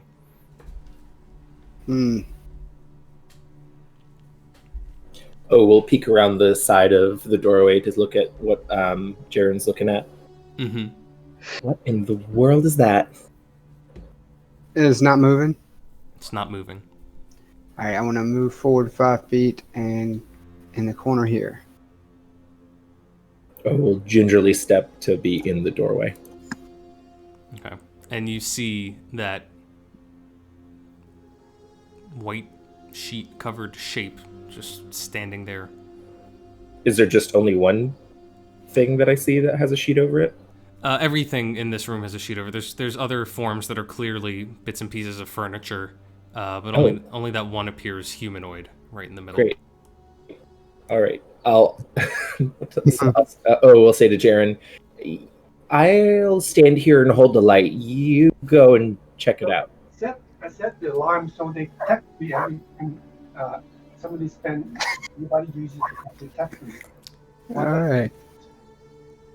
I want to try to investigate this room as best I can. I'll start in this first part. Right over here. Okay.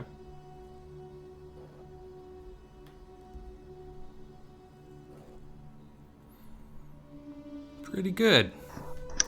So you begin to look around, investigate the room, the walls, the floor, the furniture covered in the drapes. And I'm getting a little feedback. But you notice that most of it is just sort of odds and ends of furniture, but right over here next to this stove is a chest under a sheet. And you also see in this corner a section of the wall that doesn't quite line up with the others. It seems that a panel of the wall is protruding slightly. Where was that at? I didn't see the ping. Ah, damn, I'm on the wrong layer again. Here you go. Here's where you see the wall doesn't line up, and here's where you see the chest. I tell. There's clearly a chest underneath that, but there's something odd here. Shall we look in the chest first? I want to try to investigate the little outcrop of the wall. Okay. I guess we'll creep towards the chest between all the furniture pieces. Okay. You make your way over to the chest, which is right here. And let's do this simultaneously for dramatic effect. Simultaneous. Great. O opens up the chest. It's not locked. If someone's got some noise going on in the background, if you wouldn't mind just going to push to talk. But O carefully opens up the chest, which is not locked, and within he finds the remains of a woman's body. It's been cut up. Oh, wow. And like not a skeleton, like not a skeleton. Ooh. It looks aged and it stinks. It lets off this horrible odor. So same way he did with the jewelry chest, he's gonna open it, see what's in it, and then just immediately do the motion of closing it again. Yeah. And you try as hard as you can to not see what you saw, but you swear to God that you saw a very distraught looking eye peering up at you just through the little crack in the chest just before it slams shut. Don't like that. And meanwhile, you, Jaren, feel along the seam of this panel and you get your fingers in and pull, and as you do so, you hear all of this clicking and ratcheting sounds of some sort of mechanism, but the panel swings away to reveal a tight spiral staircase leading down. Oh. Well, I think I found the way to the basement. Yes, you did. And that's where we're going to end it for tonight. Okay. Ooh, that was a lot of doors and opening. You did great. Keeping patient with us as we bumbled around. Many, many doors. You guys, many doors. You guys would be surprised to hear you were actually fairly direct in your handling of this. Yeah, because we don't have a rogue to investigate every single door. Yeah, it's kind of, well, we live or die. Like, well, yeah, open it and see what happens. Yeah. You got here faster than some other parties I've brought through here, so good on you for that. You do, at this point, get to level up. All right. Ooh, okay, what does that mean for not resting, though? You can essentially act upon leveling up as if you have taken a long rest. Oh, okay. So, like, get all buffed up before the basement. Yeah. Great. That's wonderful. Thank you. All right. Well, I will see you guys next Tuesday. Sometimes I had to mute myself, and that was because, like, someone came in to ask me a question, like, where is the catch-up? Or sometimes I just really, my headphones they don't always stay comfortable. So sometimes I like to mute myself and then unplug the headphones and like take them off and like just kind of stand up and listen. Mm-hmm. Just because like sitting for 4 hours is really, really hard for me. Sure. So you guys don't mind if I just mute, fold laundry and stuff like that, and let's just jump back in as quickly as I can when I need to talk. Is that a weird thing or is that an okay thing? That's okay as long as you can hear. As long as you're able to hear and follow along with what's happening and respond when necessary. Yeah, it was just 2 or 3 times where I was just like, oh. Yeah. Okay. Very cool. Thanks. Super fun. And I hope everybody shows up again next week so we can go figure out what's going on in the basement.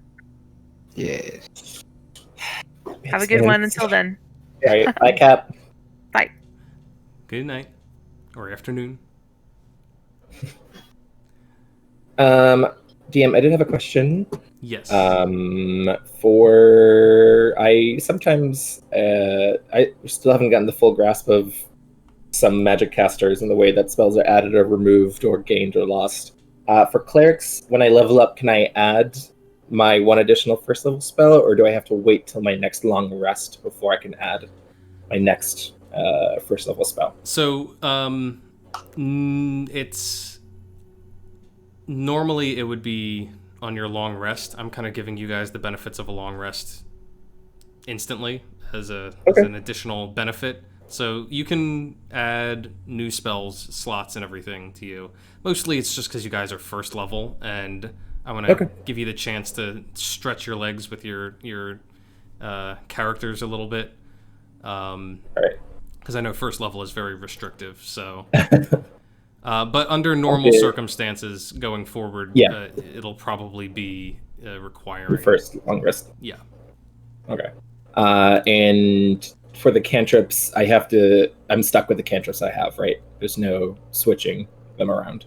Correct. You get a new cantrip when it says you get a new cantrip. If you read through the class description, it'll actually tell you when you get more cantrips, and I think it might even say if you can swap out cantrips or not.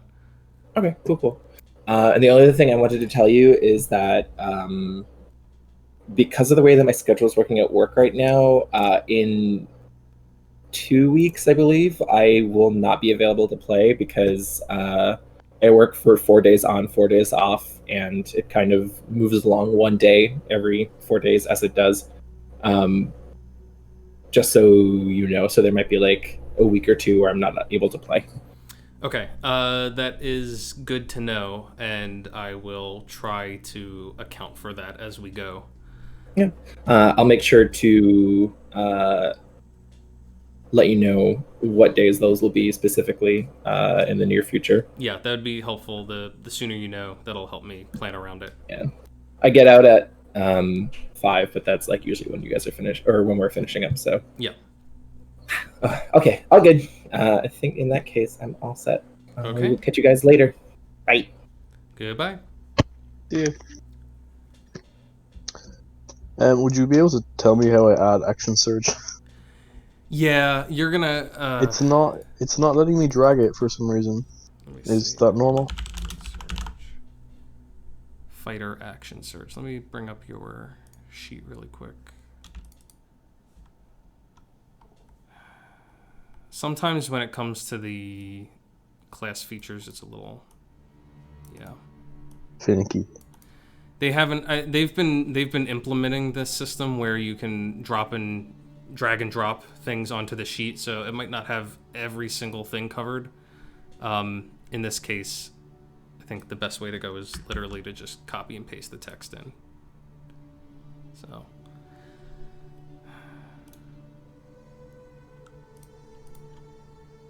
Here, I'll do that right now. Action search. Class. Fighter 2. How come it says dwarf fighter? 4th level or something. Oh, that's just like what it says when it's blank. Just so you can fill it in with whatever. So. All right, that's fine.